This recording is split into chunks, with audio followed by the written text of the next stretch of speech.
Hello दोस्तों, आज आपके लिए एक नया सी ड्रामा लेकर आए हैं और हमारी स्टोरी 1970s में चल रही है।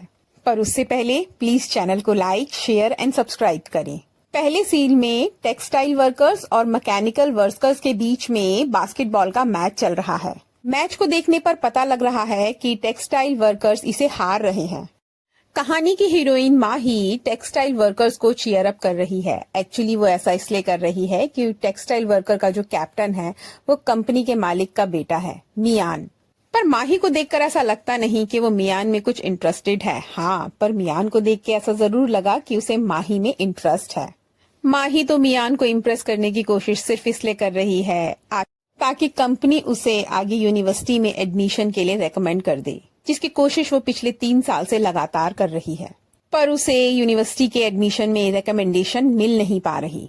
आज एक बार फिर से उसने यूनिवर्सिटी में एडमिशन के लिए एप्लीकेशन लिखा और अपनी बॉस के सामने रखी, पर बॉस ने इसे देखते ही लगभग रिजेक्ट कर दिया। वो इस एप्लीकेशन से सेटिस्फाइड नहीं है। वो माही को कह रही है कि तुम्हें फैक्ट्री के काम में ज्यादा ध्यान लगाना चाहिए, अभी यूनिवर्सिटी के एडमिशन के बारे में मत सोचो। इसके बाद बॉस ये एप्लीकेशन माही की एक कलीग को दिखाती है और इन दोनों लड़कियों में पटती नहीं है। वो दूसरी लड़की माही से काफी चिढ़ती है और वो यूनिवर्सिटी की एप्लीकेशन को देखते ही उसके अंदर कुछ कमियां निकाल देती है। वो कहती है, मुझे लगता नहीं तुम डिजर्विंग भी हो यूनिवर्सिटी में एडमिशन के लिए, तुम्हारी एप्लीकेशन तो वैसे भी किसी को समझ नहीं आ रही। ये बात सुनकर माही को बहुत बुरा लगता है, पर लास्ट में वो भी ये कह ही देती है, आखिरकार मेरे ग्रेड तुमसे ज्यादा अच्छे रहे हैं और मैं फैक्ट्री में भी तुमसे ज्यादा मेहनत करती हूँ, तो जब तुम यूनिवर्सिटी में एडमिशन ले सकती हो तो मैं क्यों। यहाँ दूसरी तरफ ट्रेन में शिन सफर कर रहा है और वो बहुत अच्छा पेंटर है और सामने बैठे एक बच्चे और दादी की तस्वीर बना रहा है। उसी दौरान वो देखता है कि इस बच्चे की नजर बार बार बगल में बैठे एक कपल के पाँव पर पड़ रही है, जिसे देखकर शिन उस कपल से रिक्वेस्ट करता है कि अगर आप चाहें तो मैं आप दोनों की एक तस्वीर बना सकता हूँ। कपल भी इसके लिए राजी हो जाता है और जब वो तस्वीर बनाता है तो तस्वीर के बदले में वो इस कपल से एक पाँव मांगता है। कपल भी खुशी खुशी उसे एक पाव दे देते हैं और बाद में शिन उस पाव को उस बच्चे को दे देता है, जिसे देखकर दादी बहुत खुश होती है। शिन की ड्राइंग देखकर ट्रेन में सभी लोग उसकी ड्राइंग की तारीफ करते हैं और अपनी अपनी तस्वीरें बनवाने लग जाते हैं। इतने में शिन अपने स्टेशन पर पहुंच जाता है और उतर जाता है। शिन अपने साथ बहुत से लोगों का सामान लेकर आया है और रास्ते में उन्हें देता हुआ चला जाता है, पर उसे करीब से देखने के बाद हमें लगता है जैसे शिन का तो इस दुनिया में कोई है ही नहीं। माही फैक्ट्री कैंटीन से अपने पापा के लिए कुछ खाने का सामान लेकर आई है और माही का उतरा हुआ चेहरा देखकर दोनों मम्मी पापा ये समझ जाते हैं कि इस बार भी माही को यूनिवर्सिटी एडमिशन के रिकमेंडेशन के लिए परमिशन नहीं मिली है। वो इस बात को करते तो बहुत चुपके चुपके हैं, पर घर छोटा होने के चलते माही ये बात सुन लेती है, पर मम्मी पापा की इस बात को इग्नोर कर देती है। आखिरकार शिन अपनी दादी के घर के सामने खड़ा है और यहाँ खड़े खड़े उसे अपने बचपन की यादें आ रही हैं। किस तरह वो दादी के साथ इस घर में अपने समय को बिताया करता था। पर दादी के मर जाने के बाद उसके मम्मी पापा ने इस घर के लगभग सभी सामान को बेच दिया और क्योंकि ये घर किराए का था, उन्हें ये घर छोड़ना पड़ा। अब घर का मालिक शिन को कह रहा है कि तुम अपने मम्मी पापा के पास ही चले जाओ। इस घर में शिन अपने उस बचपन के प्रतिबिंब को देख रहा है, जबकि माही उस डायरी को खोलकर देख रही है जिसमें उसने अपने करियर गोल्स को लिखा है। वो चिंतित है, ना तो पिछली कंपनी में और ना ही इस फैक्ट्री में उसे यूनिवर्सिटी के लिए रेकमेंड किया गया। न जाने उसका कब रेकमेंडेशन कंपनी के लिए होगा और वो ढंग की जॉब करेगी और शादी करेगी। ये सोच सोचकर वो परेशान हो रही है। शिन के पास पैसे की कमी के चलते वो प्रॉपर कमरा ना लेकर एक बाथरूम में ही अपनी रात गुजारने का तय करता है। यहाँ बैठा बैठा वो सोच रहा है कि किस तरह स्कूल के समय में माही ने उसे हेल्प किया था। जब उसकी दादी के मरने के बाद उसने बहुत दिन तक खाना नहीं खाया था, तो माही अक्सर उसके लिए खाना लेकर आया करती थी और समय समय पर उसे पैसे भी दे दिया करती थी। तब शिन ने उससे वादा किया था कि बड़े होकर वो उसके सारे पैसे लौटा देगा। कुछ समय तक तो वो एक ही शहर में रहे, पर बाद में दूसरी फैक्ट्री में नौकरी लग जाने की वजह से शिन इस शहर को छोड़कर चला गया था। इन्हीं सब बातों को शिन अपने दिमाग में दोहरा रहा है। पर यहाँ वॉचमैन आ गया और वो शिन को बता रहा है कि ये अलाउ नहीं है कि तुम यहाँ पर रात बिताओ। लेकिन उसके अच्छे व्यवहार को देखकर वो उसे ऑफर करता है, तुम चाहो तो मेरे कमरे में सो सकते हो। पर शिन थैंक्स कहते हुए सिक्योरिटी गार्ड के इस ऑफर को ठुकरा देता है और कहता है मैं खुद मैनेज कर लूंगा। लिन बाहर सड़क पर सोने का डिसाइड करता है, लेकिन आज बहुत तेज तूफान आ गया और देखते ही देखते सामने एक औरत चिल्ला रही है। उसके पति और बच्चे तूफान में घर गिर जाने की वजह से दब गए और शिन इस परिवार को बचाने के लिए घर के अंदर कूद पड़ता है। खैर वो सबको बचा के लाता है, लेकिन दिक्कतें तो यहाँ से शुरू हुई थी। देखते ही देखते एक के बाद एक घर गिरने लगते और शिन एक घर में पहुंचता है जहां पर माही की वही कलीग जो उसका रिकमेंडेशन होने नहीं दे रही थी, वो उस घर में है और दब रही है। इसके साथ एक लड़का भी है जिसे बचाने के लिए वो शिन से रिक्वेस्ट करती है, पर शिन अकेला उसे निकाल नहीं पा रहा। वो इस लड़की से कहता है बाहर से कोई मदद बुला के लेकर आओ, लेकिन वो किसी को बाहर से बुलाना नहीं चाहती। शायद वो कुछ छुपाना चाहती है, किसी को बताना नहीं चाहती। पर ऐसे तैसे करके ये दोनों उस लड़के को दबे हुए घर से बाहर निकाल लेते हैं। सुबह तूफान तो शांत हो गया है, पर इस दौरान शिन खासा जख्मी हो गया है। अगली सुबह शिन को न्यूज़पेपर में एक हीरो की तरह दिखाया गया है, क्योंकि उसने बहुत सारे लोगों की रात में जान बचाई थी। अगली सुबह फैक्ट्री की बॉस को भी जब शिन की कहानी पता चलती है, तो शिन का एहसान मानते हुए वो चाहती हैं कि उन्हें कोई मिल जाए जो शिन की सेवा करे जब तक वो जख्मी है। पर सामने बैठी महिलाएं ये कहकर मना कर देती हैं कि इस समय वो तो खुद ही जख्मी हैं, वो कैसे किसी की हेल्प कर सकती हैं। इस पर बॉस को इम्प्रेस करने के लिए माही आगे बढ़कर आती है और कहती है मैं तैयार हूँ आपके पेशेंट की मदद करने के लिए। और माही की ये बात सुनकर उसकी बॉस भी खुश हो जाती हैं और उसे कहती हैं कि अगर तुमने उसकी अच्छे से केयर करी तो मैं तुम्हारा जरूर रिकमेंडेशन कर दूंगी यूनिवर्सिटी एडमिशन के लिए। हॉस्पिटल में जाकर जब माही शिन को देखती है तो पहचान जाती है, अरे ये तो उसके बचपन का दोस्त ही है। पर शिन के साथ उसकी बहुत अच्छी यादें नहीं जुड़ी। जब जब इनकी मुलाकातें हुई तो शिन हमेशा उसके लिए लगभग बैड लक बनकर ही आया। काम को सही करते करते हमेशा शिन माही के काम को खराब करवा देता। कभी तो क्लासरूम में वो उसकी डांट पड़वा देता और कभी घर छोड़ने के बहाने उसे गिरा देता या उसकी यूनिफॉर्म को गंदा करा देता। पर खैर इस समय तो शिन ही माही के यूनिवर्सिटी जाने का रास्ता है। उसे उसकी सेवा करनी पड़ेगी, जिसे वो दिल लगाकर करना चाहती भी है। और वैसे भी शिन उसका बचपन का दोस्त है। अब वो फैक्ट्री का काम खत्म करने के बाद अपनी सहेली से मिलने के लिए आई है। ये सहेली उसे बहुत प्यार करती है। वो अपने घर में भैया भाभी से छुपाकर एक बहुत ही महंगा मीट आज उसके लिए लेकर आई है। वो कुछ फूड कूपन्स भी लेकर आई है माही के भाई के लिए। एक्चुअली वो माही के भाई को पसंद करती है। पर अपनी बात छोड़कर वो माही से पूछ रही है, क्या वाकई शिन तुम्हारी चाबी है यूनिवर्सिटी तक पहुंचने की? खैर ये भी अच्छा है, अभी तो शिन कोमा में है, तुम्हें उसका बहुत खास ध्यान रखना पड़ेगा। अगर वो होश में आ जाता है तो तुम्हारी बॉस तुम्हारा तुरंत ही रिकमेंडेशन कर देगी यूनिवर्सिटी एडमिशन के लिए। माही शिन का बहुत अच्छे से ध्यान रख रही है। वो उसकी शेविंग करती है, उसके बालों को कॉम्ब करती है और नेल्स भी कट करती है। वो उसकी मालिश वगैरह भी करती है, पर कभी कभी गलतियां भी कर देती है। नेल्स कट करने के दौरान उसने शिन की उंगली ही काट दी, पर बाद में उस पर पट्टी भी लगा दी। कोमा में पड़े शिन को बहुत दिन हो चुके हैं, पर वो होश में ही नहीं आ रहा। बचपन की तरह वो आज उसके आई लैशेस को ऊपर उठाकर भी देखती है, पर इसका भी कोई फायदा नहीं होता। फैक्ट्री के एक कमरे में माही की वही कलीग छुप छुप के किसी से मिल रही है। हाँ, ये वही लड़का है जिसके बारे में लिन उस तूफान वाली रात में किसी को बताना नहीं चाहती थी। एक्चुअली ये लिन का बॉयफ्रेंड है और लिन इसके साथ लिव इन में ही रहती है, पर फैक्ट्री में किसी को बताना नहीं चाहती, नहीं तो उसकी बदनामी हो जाएगी। उसके बॉयफ्रेंड को भी यूनिवर्सिटी एडमिशन के लिए रिकमेंडेशन चाहिए, जो उसे नहीं मिल पा रहा। और अगर ये रिकमेंडेशन उसे नहीं मिला तो शायद इन दोनों की शादी भी ना हो पाए, इसलिए ये बहुत ज्यादा परेशान है। ये दोनों अपने इस सीक्रेट को किसी को रिवील नहीं करना चाहते। अगर ये बात सबको पता चली तो लड़की की जॉब तो जाएगी ही जाएगी और लड़के को यूनिवर्सिटी के रिकमेंडेशन के लिए प्रॉब्लम्स का सामना करना पड़ेगा। शिन ने इस लड़की लिन की जान बचाई थी, पर कहीं शिन इनकी सच्चाई को किसी को बता ना दे। वो हॉस्पिटल में अभी तक उससे मिलने भी नहीं गई। माही यहाँ पर शिन का सामान चेक कर रही है, जिसमें उसे कुछ पैसे भी मिलते हैं। और क्योंकि डॉक्टर ने पहले से ही माही को ये बोला हुआ है कि तुम लगातार शिन से बात करती रहा करो, माना कि वो रिप्लाई नहीं करेगा पर तुम्हारी बातें उसके ब्रेन तक पहुंचेंगी जरूर। तो पैसों को हाथ में लेकर वो शिन को याद दिला रही है कि तुमने स्कूल के समय पर मुझसे कुछ पैसे लिए थे। अब यहाँ पर शिन की गर्लफ्रेंड लोटस आ गई है। लोटस को यहाँ देखकर माही को लगता है अब क्योंकि शिन का कोई अपना आ चुका है तो उसका यहाँ क्या काम, और नर्स भी उससे यही कहती है कि अब तुम यहाँ से जा सकती हो, लोटस ही शिन का ख्याल रख लेगी। पर ये सुनकर माही परेशान है। उसने तो सोचा था कि वो शिन को होश में ले आएगी और ऐसी हालत में जब वो अपनी बॉस के सामने शिन को खड़ा करेगी तो वो खुश होके फौरन ही उसे यूनिवर्सिटी के लिए रिकमेंडेशन दे देंगी। अब क्योंकि शिन तो अभी तक होश में आया नहीं है तो उसकी अब तक की सारी मेहनत खराब चली गई। पर यहाँ लोटस माही को आकर कहती है कि उसको यूनिवर्सिटी जाना होगा, वो लंबे समय तक यहाँ नहीं रह सकती। आई एम सॉरी, मैं यहाँ पर रुक नहीं सकती, तुम्हें और शिन का ख्याल रखना पड़ेगा।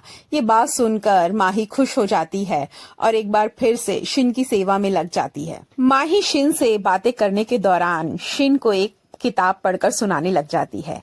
ये किताब शिन ने ही बचपन में माही को दी थी, पर ये एक अडल्ट रोमांटिक बुक थी और 1970 के समय पर ऐसी किताबों को पढ़ना अच्छा नहीं माना जाता था, इसलिए किताब पढ़ने से पहले वो सारे खिड़की दरवाजे बंद कर लेती है। पर तभी दरवाजा नॉक होता है और वो किताब को सिराने के नीचे छुपाकर नर्स को एंटरटेन करती है।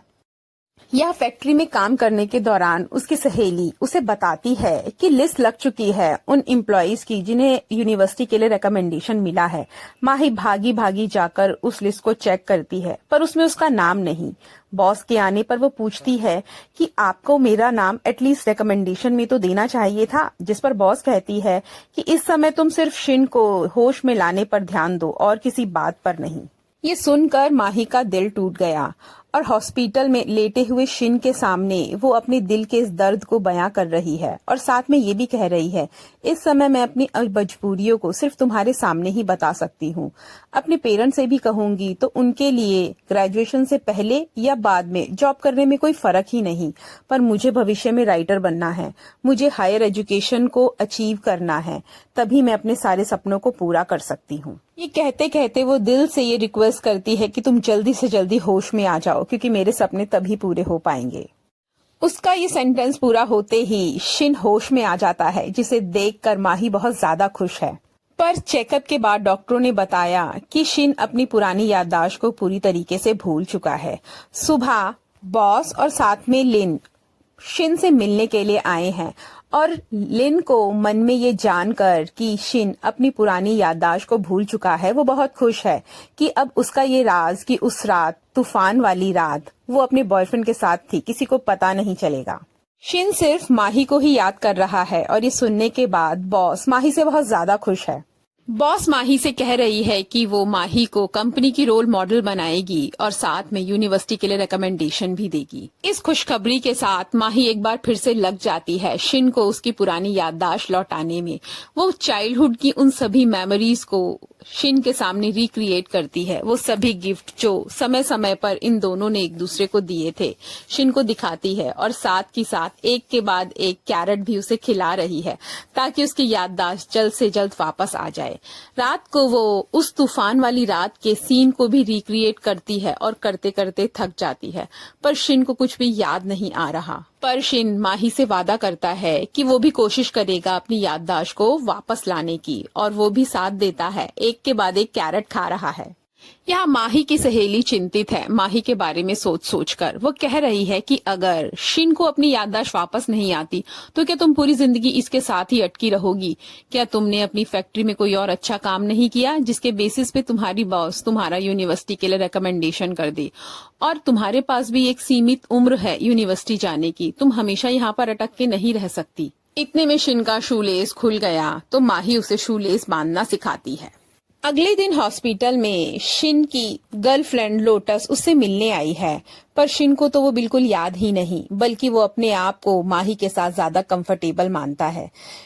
लोटस के साथ शिन की बहन भी आई है और वो अपनी बहन को भी नहीं पहचान पा रहा। पर अपने भाई की ऐसी हालत देखकर उसकी बहन लोटस और माही दोनों से कहती है, आज तुम दोनों जा सकती हो, मैं अपने भाई के साथ रह लूंगी और मैं कल इसे रिहैब में भर्ती करा दूंगी, क्योंकि मेरे पास भी इतना समय नहीं कि मैं उसके साथ लंबा समय बिता पाऊं।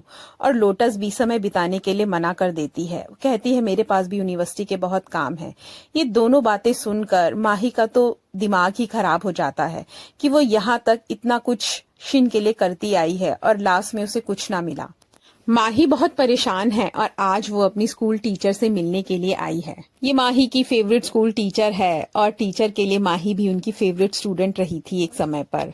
वो बता रही है कि कैसे मैम आपने ही मुझे जिंदगी में पढ़ने की राह दिखाई और ब्रिलियंट स्टूडेंट बनाया और आपकी वजह से ही मैंने यूनिवर्सिटी जाने का सपना देखा, पर अब मुझे नहीं लग रहा ये सपना पूरा हो पाएगा।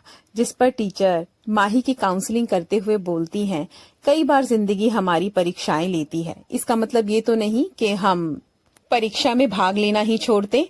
कोशिश करते रहना इंसान की मजबूरी भी है और इंसान को हिम्मत भी देता है। और मुझे पता है मेरी ये ब्रिलियंट स्टूडेंट एक दिन यूनिवर्सिटी जरूर जाएगी।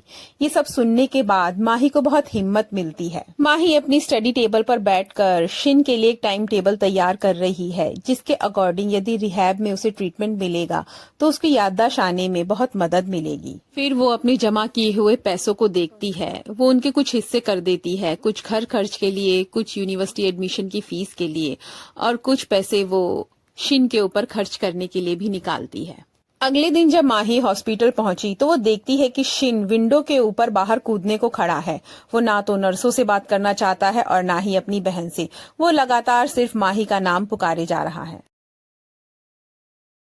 और फाइनली माही के कहने पर ही वो विंडो से उतरकर बेड के ऊपर लेटता है। शिन की बहन को उसके भाई का ये व्यवहार देखते हुए बहुत दुख होता है और वो रोते हुए हॉस्पिटल के बाहर चली जाती है। माही भी उसके पीछे पीछे जाती है और कहती है, अपने दिल को यूं न तोड़ो। और वो अपने हाथ से तैयार किया हुआ टाइम टेबल शिन की बहन को देती है कि अगर इस तरीके से तुम उसका ख्याल रखोगी तो उसकी याददाश्त जल्द ही वापस आ जाएगी। इतनी मेहनत को देखकर शिन की बहन भी बहुत हैरान है, आखिर ये लड़की इतनी मेहनत क्यों कर रही है मेरे भाई पर। अब खैर सच तो माही बता नहीं सकती कि उसे यूनिवर्सिटी का रिकमेंडेशन इस वजह से मिलेगा। और माही जवाब में ये कह देती है कि शिन उसका चाइल्डहुड फ्रेंड है और बचपन में वो बहुत ज्यादा खेले कूदे हैं, इसी लिहाज से वो उसका इतना ख्याल रख रही है। ऊपर से उसने हमारी फैक्ट्री के बहुत सारे एम्प्लॉइज की जान बचाई थी, तो उसका ख्याल भी मुझे है। ये सुनकर शिन की बहन को लगता है कि माही ही वो परफेक्ट लड़की है जो उसके भाई का ख्याल रख सकती है। और वो कहती है कि मैंने अपने भाई को रिहैब में डालने का इरादा रोक दिया है, मुझे लगता है तुम ही उसकी परफेक्ट साथी बन सकती हो, उसके इलाज में उसकी हेल्प कर सकती हो, इसलिए मैं उसे यहीं छोड़कर जा रही हूँ। ये सुनकर माही एक बार फिर से मन ही मन खुश हो जाती है। वापस जाते वक्त शिन की बहन, क्योंकि अपने भाई की तबीयत की वजह से बहुत ज्यादा परेशान है, उसकी सीट पर एक आदमी आके बैठ जाता है और इसका गुस्सा वो उसे बुरी तरीके से पीट कर निकाल देती है और बाद में खुद ही बेहोश होकर वहां पर गिर जाती है। पर ट्रेन में मौजूद एक डॉक्टर उसे वहां से उठाकर लाता है और अपने कैबिन में उसे लिटा देता है और उसका ट्रीटमेंट भी करता है। जब उसे होश आता है तो वो डॉक्टर का थैंक्स कहती है और उसे कुछ पैसे भी ऑफर करती है। डॉक्टर पैसे लेने से तो इनकार कर देता है, बल्कि बदले में उसे जूस पिलाता है और बिस्किट भी देता है और कहता है, कुछ ही देर बाद मेरा स्टॉपेज आ जाएगा, तुम इस कैबिन में बाद तक भी रुक सकती हो।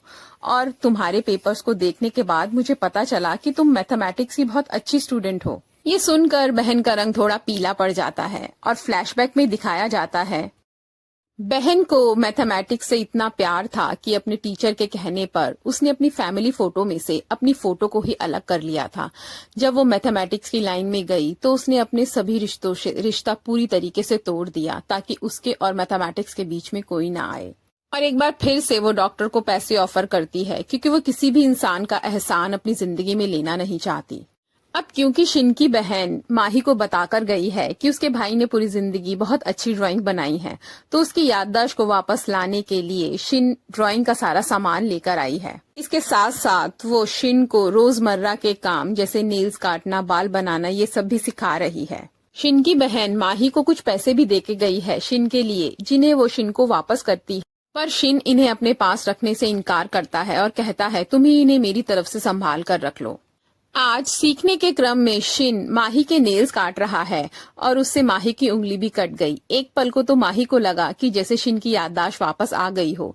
जैसे पिछली बार माही ने शिन की उंगली काटी थी, इस बार शिन ने माही की उंगली काट दी है और वो इस बात को यूज भी करती है ताकि इसकी याददाश्त वापस आ जाए, पर शिन को कुछ याद नहीं आ रहा। आज शिन का मन एक महंगा फूड खाने को है, पर माही ये सोचकर कि शायद इस खाने को खाने के बाद उसकी याददाश्त वापस आ जाए, अपनी यूनिवर्सिटी की फीस के पैसों में से पैसे निकालकर उसके लिए खाना लाती है। लेकिन इसके बाद भी शिन को कुछ याद नहीं आता। आज शिन ने माही से रेड वाइन की डिमांड की और क्योंकि रेड वाइन बहुत महंगी है, इस पर माही ने एक फेक वाइन घर में ही बनाकर शिन के सामने परोस दी, जिसका टेस्ट शिन को अजीब सा तो लगा, पर उसने चीजों को इग्नोर कर दिया और उल्टा कहा कि तुम मेरे सामने डांस करके दिखाओ। इसके बाद ये दोनों मिलकर डांस करते हैं। अब जब माही यहाँ से निकलने लगती है तो शिन कहता है मेरे नेल्स काट दो। माही को समझ में आ गया, तुम मुझे यहाँ ज्यादा से ज्यादा रोकने के लिए सब नाटक करते हो ना, आगे से अगर कोई भी चीज मुझे तुम्हें दोबारा सिखानी पड़ी तो तुम्हें पेनल्टी पे करनी पड़ेगी। और वो एक कॉन्ट्रैक्ट बनवा कर उसके ऊपर शिन के सिग्नेचर ले रही है, पर शिन तो अपने साइन ही भूल चुका है, जिस पर वो शिन का अंगूठा लगवा लेती है और शिन ने अंगूठा लगा दिया है। शिन बहुत प्यार भरी निगाहों से माही को देख रहा है, जबकि माही ने तो कॉन्ट्रैक्ट में पुराने से पुराना हिसाब भी साथ में ही जोड़ दिया है, यहाँ तक कि वो पैसे भी जो हाई स्कूल के समय पर उसने शिन को दिए थे। स्कूल टाइम में शिन को जब भी पैसे की जरूरत होती थी तो वो इस वादे के साथ कि 21 दिन में वो माही को दुगने पैसे देगा, अक्सर माही से पैसे लेता रहता था, लेकिन लौटा भी दिया करता था। पर आखिरी बार जो पैसे उसने माही से लिए थे वो उन्हें लौटा ना पाया। पूरे दिन माही ने इंतजार किया कि शिन उसे पैसे दे के आएगा, पर उसने वो पैसे उसे कभी नहीं दिए। माही ने वो पैसे भी इस कॉन्ट्रैक्ट के अंदर लिख लिए हैं। माही शिन की शर्ट को उतारती है तो उसे ध्यान आता है कि प्रेस करने के दौरान उसने इस शर्ट को जला दिया था। अब ये इसे अपने घर में वापस ले गई और अपने पापा की पुरानी शर्ट से कुछ कपड़ों को काट कर उसने इस शर्ट में लगा दिया। अगले दिन शिन भी इस शर्ट को पहनकर बहुत खुश है। अब माही अपने फैक्ट्री में वापस जा रही है तो शिन उसे रोककर उसकी एक तस्वीर बनाता है और इस तस्वीर को देखकर माही को बहुत खुशी होती है। उसने अपने आप को इतना खूबसूरत इससे पहले कभी देखा न था। यहाँ माही का भाई फार्म पर काम कर रहा है और दूसरे लोगों को बता रहा है कि अच्छा एग्रीकल्चर कैसे किया जाता है।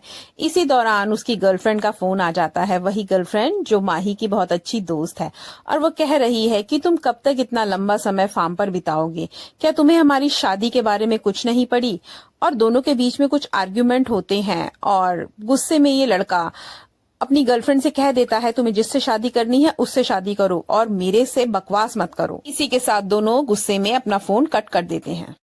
यहाँ लोटस को जैसे ही पता चलता है कि सामने वाला लड़का फैक्ट्री बॉस का बेटा है, वो उसकी तरफ थोड़ा सा इंटरेस्ट दिखाती है और जानबूझ के अपने आप को बॉल से हिट करा लेती है ताकि वो उसका अटेंशन पाए।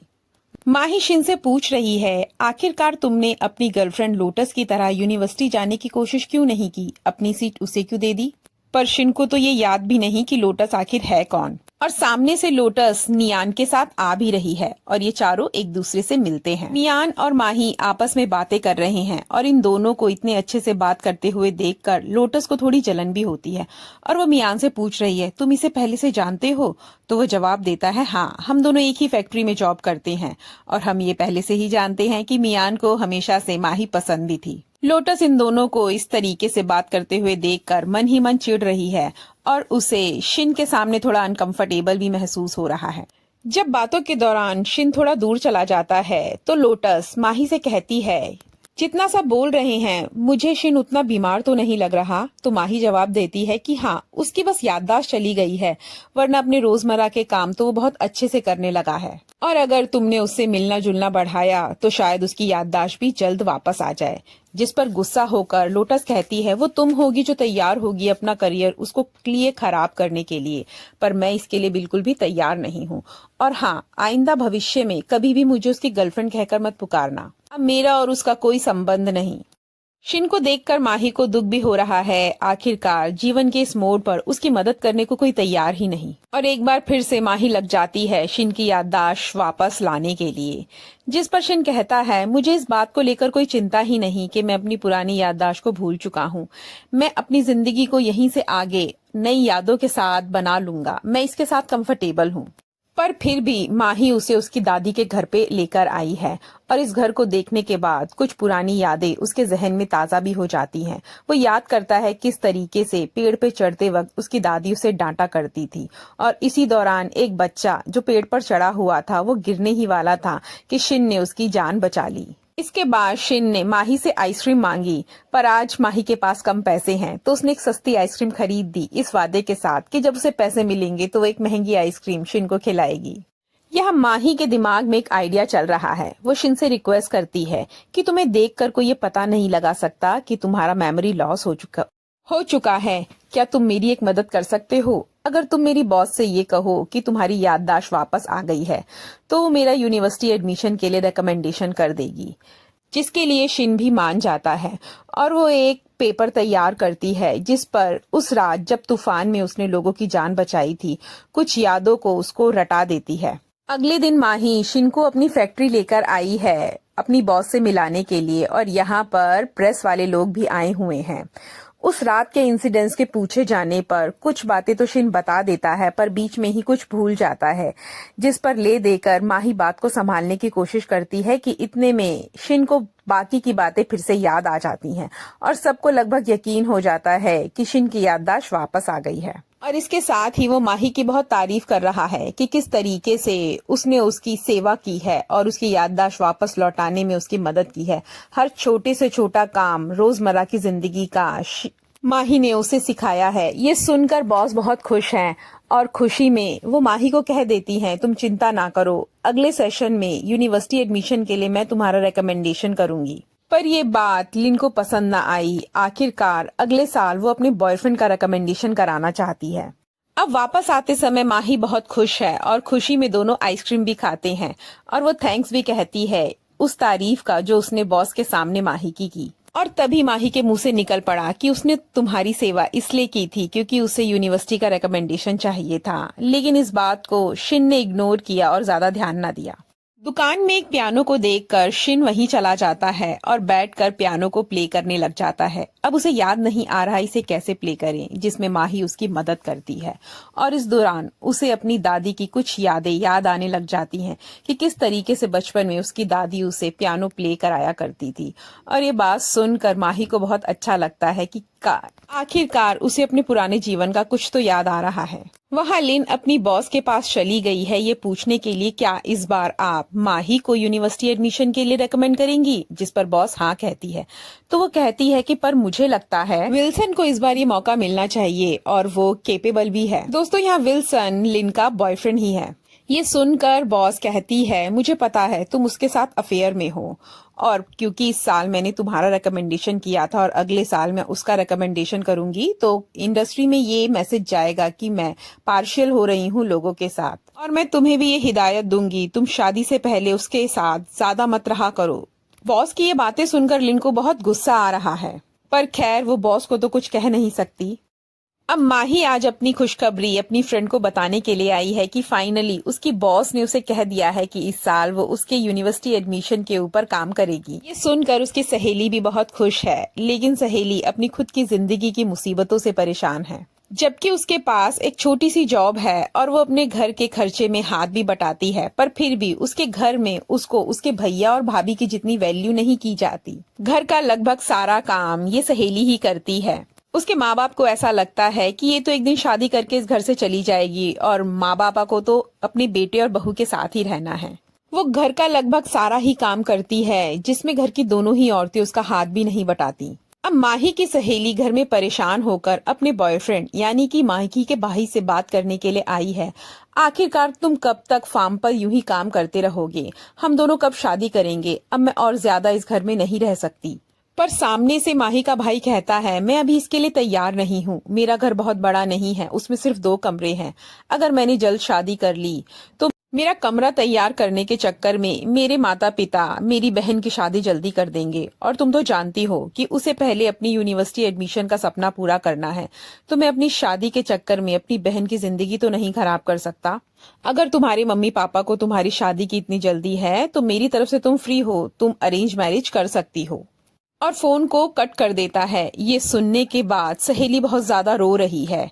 यहाँ माही के भाई ने भी फार्म से छुट्टी लेने के लिए एप्लीकेशन लिख दी थी, पर इस बात के बाद वो उस एप्लीकेशन को फाड़ देता है। यहाँ लिन को शक है कि शिन की याददाश्त वापस नहीं आई है और वो शिन के सामने आ जाती है और नोटिस करती है कि शिन उसे पहचान नहीं पा रहा। इस बात को कंफर्म करने के लिए वो अपने बॉयफ्रेंड को उसके सामने भेजती है। बॉयफ्रेंड वो कहानी भी सुनाता है कि कैसे तूफान की रात उसका पैर टूट गया था, पर शिन को कोई फर्क ही नहीं पड़ता। तो इन दोनों को एक कंफर्म हो जाता है और लास्ट में वो हॉस्पिटल जाके भी इस बात को कंफर्म कर लेती है। उसे तो इसी मौके की तलाश थी और वो सारी बात अपनी बॉस को जाके बता देती है कि यूनिवर्सिटी के रिकमेंडेशन के वजह से माही ने हम सबसे झूठ बोला है। अब इस बात से गुस्सा होकर बॉस माही को अपने सामने बुला लेती है और सारा सच उसके सामने रख देती है। और सबसे ज्यादा गुस्सा उसे इस बात पर आ रहा है कि उसने इस झूठ में शिन को भी अपने साथ घसीटा, उससे भी झूठ बुलवाया सिर्फ अपने यूनिवर्सिटी एडमिशन के लिए। अगर ये बात मीडिया को पता चली तो लोगों पे हमारी फैक्ट्री का क्या इंप्रेशन जाएगा कि तुमने उस लड़के से भी झूठ बुलवाया और उसकी याददाश्त अभी वापस नहीं आई। ये सब बोलकर वो उसका इस साल यूनिवर्सिटी एडमिशन को कैंसिल कर देती है। और इसी के साथ माही का दिल एक बार फिर से टूट गया। जिस चीज के लिए उसने इतने लंबे समय तक मेहनत करी थी, आखिर वो वहीं पर खड़ी है। उसको इस बार भी यूनिवर्सिटी में एडमिशन नहीं मिलेगा। पर लिन अपना बदला पूरा करने के लिए यहाँ पर आई और कहती है, आखिर तुमने ये सोच भी कैसे लिया कि मेरे बॉयफ्रेंड से पहले तुम्हारा एडमिशन हो जाएगा? अगर मेरा बस चलता तो मैं तुम्हें फैक्ट्री से ही निकलवा देती। वो तो तुम्हारी किस्मत अच्छी है जो सिर्फ तुम्हारा यूनिवर्सिटी एडमिशन ही कैंसिल हुआ है। पर खैर, माही की गलती तो थी ही। आखिरकार वो इस झूठ को कब तक चला सकती थी? एक ना एक दिन तो उसे सबके सामने आना ही था। शिन को अपने कमरे से जनरल वार्ड में शिफ्ट कर दिया गया है और साथ ही नर्स बता रही है कि माही कुछ दिनों तक हॉस्पिटल नहीं आ पाएगी। वह माही बहुत दुखी है और आज वो अपनी टीचर से मिलने के लिए आई है। उसकी परेशानी को जानकर उसकी टीचर उसे समझा रही है कि जरूरी नहीं कि तुम्हारी सक्सेस का रास्ता बस फैक्ट्री के रिकमेंडेशन से होकर गुजरता हो। थोड़ा इधर उधर देखो, हो सकता है कोई नया रास्ता तुम्हारा इंतजार कर रहा हो। लेकिन अब और ज्यादा हिम्मत माही के अंदर बची नहीं है। अब माही रास्ते पे चलते समय अपनी सहेली को देखती है कि वो किसी के साथ ब्लाइंड डेट पर जा रही है। आखिरकार ये किसी और के साथ कैसे जा सकती है? ये तो मेरे भाई से प्यार करती है। पूछे जाने पर सहेली बताती है कि हम दोनों का ब्रेकअप हो चुका है और पूरी कहानी सुनाती है कि उसके भाई ने कहा कि अगर मेरी शादी जल्दी होगी तो घर वाले तुम्हारी शादी भी जल्दी करा देंगे और मैं अपनी वजह से अपनी बहन का करियर तो नहीं खराब कर सकता ना। ये सुनकर तो माही के दिल पर एकदम बोझ सा पड़ जाता है। वो बचपन से अपने भाई के द्वारा एक दी गई एक एक याद को याद करती है कि कैसे हर पल हर समय उसके भाई ने उसे हमेशा सपोर्ट किया। जब दूध कम होता था तो उसका भाई ग्लास भर के दूध माही को दे दिया करता था और खुद बिना दूध पिए सो जाया करता था। आखिर अब वो समय आ गया है कि वो अपने भाई के लिए कुछ कहे। तो वो उसके भाई ने फैक्ट्री की जॉब दिलाने के लिए अपनी जॉब फार्म में शिफ्ट करा ली थी और वो जॉब छोड़कर अपनी बहन को दिला दी थी। अब समय है कि वो भी त्याग करके अपने भाई को एक सही जगह पहुंचाए और वो बस 3 महीने का समय अपनी सहेली से मांगती है कि सिर्फ 3 महीने मैनेज कर लो, मैं 3 महीने में कोई ना कोई रास्ता जरूर निकाल लूंगी। अब माही घर पर आकर अपने पेरेंट्स से कह देती है कि आप ब्लाइंड डेट मेरे लिए सेट कर दीजिए, मैं शादी करने को तैयार हूँ। और ये बात सुनकर पेरेंट्स तो खुश हो जाते हैं। वो हमेशा से ही माही की जल्दी शादी करना चाहते थे, पर वो तो माही का ही यूनिवर्सिटी एडमिशन था जिसकी वजह से वो उसकी शादी नहीं कर पा रहे थे। आखिरकार आज वो अपनी ब्लाइंड डेट से मिलने आ गई है और ये ब्लाइंड डेट कोई और नहीं मियान ही है, उसकी फैक्ट्री मालिक का बेटा। वो तो हमेशा से ही माही को पसंद किया करता था और क्योंकि वो उसे पसंद करता है, उसे कॉन्फिडेंस है कि वो अपनी मम्मी को भी इससे शादी करने के लिए मना ही लेगा। ये दोनों यहाँ मूवी देखने के लिए आए हैं, पर दोनों की पसंद बिल्कुल अलग है। जो मूवी माही को बहुत पसंद है उसे देखते वक्त मियान सो गया। मियान को देखकर माही की माँ तो बहुत खुश है और पड़ोसियों में भी गॉसिप हो रही है कि माही ने सीधे सीधे अपनी मालिक के बेटे के ऊपर ही हाथ मारा है।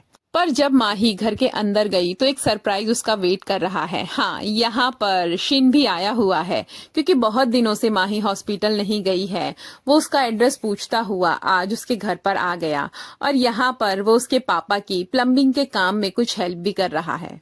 अब क्योंकि दोनों लड़के घर पर ही हैं, उसके पेरेंट्स दोनों को ही बिठाकर आज डिनर कराते हैं। दोनों ही लड़के अपने आप को एक दूसरे से सुपीरियर दिखाने की कोशिश कर रहे हैं और माही को इम्प्रेस करने की कोशिश कर रहे हैं। एक पल को तो माही के पेरेंट्स को लगा जैसे उनकी बेटी दोनों को एक साथ डेट कर रही है।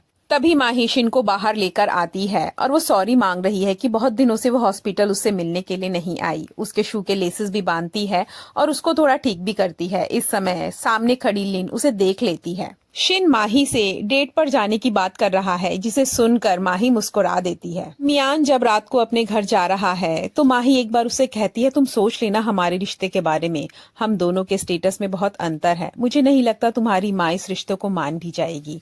पर मियान कहता है, तुम उसकी चिंता मत करो, मैं अपनी माँ को समझा लूंगा। साथ में वो ये भी बताती है कि मैं यूनिवर्सिटी तक नहीं पहुंच पाई हूँ, मेरी क्वालिफिकेशन तुम्हारे सामने कम है, तुम हर पहलू पर विचार कर लेना। जब मियान घर पहुंचा तो अपनी माँ को आज अपनी डेट के बारे में बता रहा है और उसने बताया कि वो लड़की माही ही है। ये बात सुनकर उसकी माँ पहले तो गुस्सा होती है, लेकिन बाद में अपने बेटे के द्वारा बहुत ज्यादा मनाए जाने पर वो कह देती है, ठीक है, मैं तुम्हारी शादी उससे करा तो दूंगी, पर उससे कह देना कि यूनिवर्सिटी एडमिशन के भूत को अपने सर के ऊपर से उतार ले।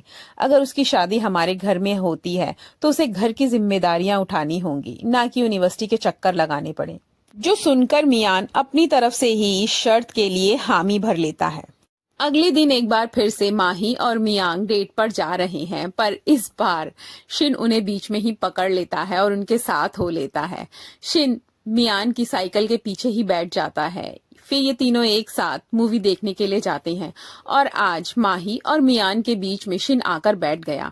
मियान बार बार कहता है कि मुझे माही के पास बैठने दो, पर शिन उसकी बात को पूरी तरीके से इग्नोर करता है और थोड़ी देर में दोनों में लड़ाई हो जाती है। लड़ाई को शांत करने के लिए माही उठती है और दोनों के बीच में बैठ जाती है। और थोड़ी देर में ही माही को नींद आ गई और वो अपने सर को शिन के कंधे पर रख लेती है। मियान नहीं चाहता, वो उसे उठाने की कोशिश कर रहा है, पर शिन कहता है, रहने दो ना, कोई बात नहीं, मैं इसे संभाल लूंगा। मूवी के बाद माही शिन से कहती है कि तुम अब हॉस्पिटल चले जाओ और उसके बाद मियान और शिन घर जाने लगते हैं। इन दोनों को जाता देखकर शिन के चेहरे पर जलन साफ साफ दिखाई देती है। इसके बाद अकेले जाते समय माही मियान से माफी मांगती है, जो डेट आज शिन ने इन दोनों की खराब कर दी। मियान कहता है, पर मुझे लगता है शिन तुम्हें पसंद करता है, जिस पर माही कहती है, नहीं ऐसा कुछ नहीं है, वो बस तबीयत खराब होने के बाद उसकी बहुत लंबे समय तक मैंने टेक केयर की है, इसलिए वो थोड़ा मेरी तरफ झुकाव है, बाकी प्यार व्यार जैसा कुछ नहीं है। इसके बाद वो अपनी मम्मी की बात माही को बताता है कि मेरी माँ चाहती है कि शादी के बाद तुम यूनिवर्सिटी एडमिशन ला लो और वो जल्द से जल्द हमारा बच्चा भी चाहती है। और वैसे भी यूनिवर्सिटी में एडमिशन तो तुम्हें एक अच्छा लड़का चाहिए था, इसीलिए करना था ना, तो वो तो मैं तुम्हें मिल चुका हूँ, तो फिर इतनी टेंशन किस बात की लेनी। शिन की बहन अपने प्रोफेसर के सामने खड़ी है। उसके प्रोफेसर को उसके सिनॉप्सिस बहुत पसंद तो आए, पर उन्हें लगता है कि उन्हें प्रेजेंट करने के लिए अभी उसकी कैपेबिलिटीज कम है और वो प्रेजेंटेशन वेस्ट ना चली जाए, इसलिए वो चाहते हैं कि वो इस प्रेजेंटेशन को उसके एक सीनियर को दे दें और वो सीनियर ही उसे प्रेजेंट कर दे। ये बात सुनकर शिन की बहन को अच्छा नहीं लगा, पर वो कमरे से बाहर निकल जाती है। वहां पर वही ट्रेन वाला डॉक्टर आया हुआ है, वो इसे आवाज भी देता है, पर वो ये कहकर कि मैं आपको नहीं पहचानती, यहाँ से चली जाती है। बहुत दिनों के बाद माही हॉस्पिटल में आई है और शिन को जनरल वार्ड में मेस में देखकर उसे बहुत बुरा लगता है, जबकि शिन को इस बात से कोई फर्क ही नहीं पड़ता, वो तो सभी पेशेंट्स की ड्राइंग बनाने में यहाँ पर बिजी है। अब माही उसे आज मूवी दिखाने के लिए बाहर लेकर आई है और इन दोनों को देख के लगता है इन दोनों के इंटरेस्ट बिल्कुल सेम है, ये दोनों मूवी को बहुत एंजॉय करते हैं। उसके बाद माही शिन को उसकी फेवरेट आइसक्रीम भी खिला रही है, पर शिन सामने से मेन कोर्स ऑर्डर कर देता है। डिनर करने के बाद जब ये दोनों वहां से बाहर निकलते हैं तो माही समझा रही है, हमने जिस चीज के लिए झूठ बोला था आखिरकार वो काम नहीं हुआ, मेरा यूनिवर्सिटी रिकमेंडेशन कैंसिल हो चुका है। और दूसरी बात ये कि मुझे अच्छा नहीं लगा तुम्हें हॉस्पिटल के उस बुरे माहौल में देखने के लिए। आखिरकार तुमने देश के लोगों की, हमारी फैक्ट्री के लोगों की जान बचाई थी। तुम्हें एम्प्लॉयमेंट एक्सचेंज में जाकर अपनी जॉब की बात करनी चाहिए।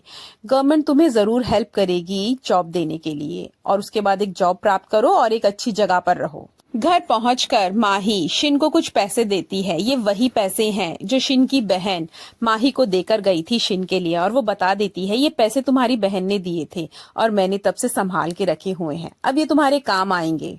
इसी के साथ माही शिन को बताती है कि आज हमारी ये आखिरी मुलाकात थी, हम इसके बाद नहीं मिलेंगे, इसीलिए हमने आज का दिन बहुत अच्छा बिताया। ये बात सुनकर शिन परेशान हो जाता है। कह रही है मुझे भी अपनी जिंदगी को आगे बढ़ाना है और तुम भी कोई अच्छी सी जॉब लो और अपनी जिंदगी को आगे बढ़ाओ। इतने में वो शिन का शू लेस खुला देखकर वो उसे बांधने लगती है और एक बार फिर से समझाने की कोशिश करती है, पर शिन है कि समझना चाहता ही नहीं। और माही को भी ये बात समझ में आ गई है कि अपने साथ रोकने के लिए वो किसी काम को करना ही नहीं चाहता, और वो गुस्सा होकर कहती है तुम लंबे समय तक मुझे यूं अपनी जिंदगी में नहीं रोक सकते और किसी गलत फहमी में रहने की जरूरत नहीं। मैंने तुम्हारी इतनी सेवा इसलिए की क्योंकि उसके आधार पर मुझे यूनिवर्सिटी के एडमिशन के लिए रिकमेंडेशन मिलनी थी, लेकिन अंत में वो काम भी ना हो पाया। इसी के साथ माही साइकिल पर बैठकर यहाँ से निकल जाती है। शिन उसका थोड़ी देर तक पीछा करता है पर बाद में रुक जाता है।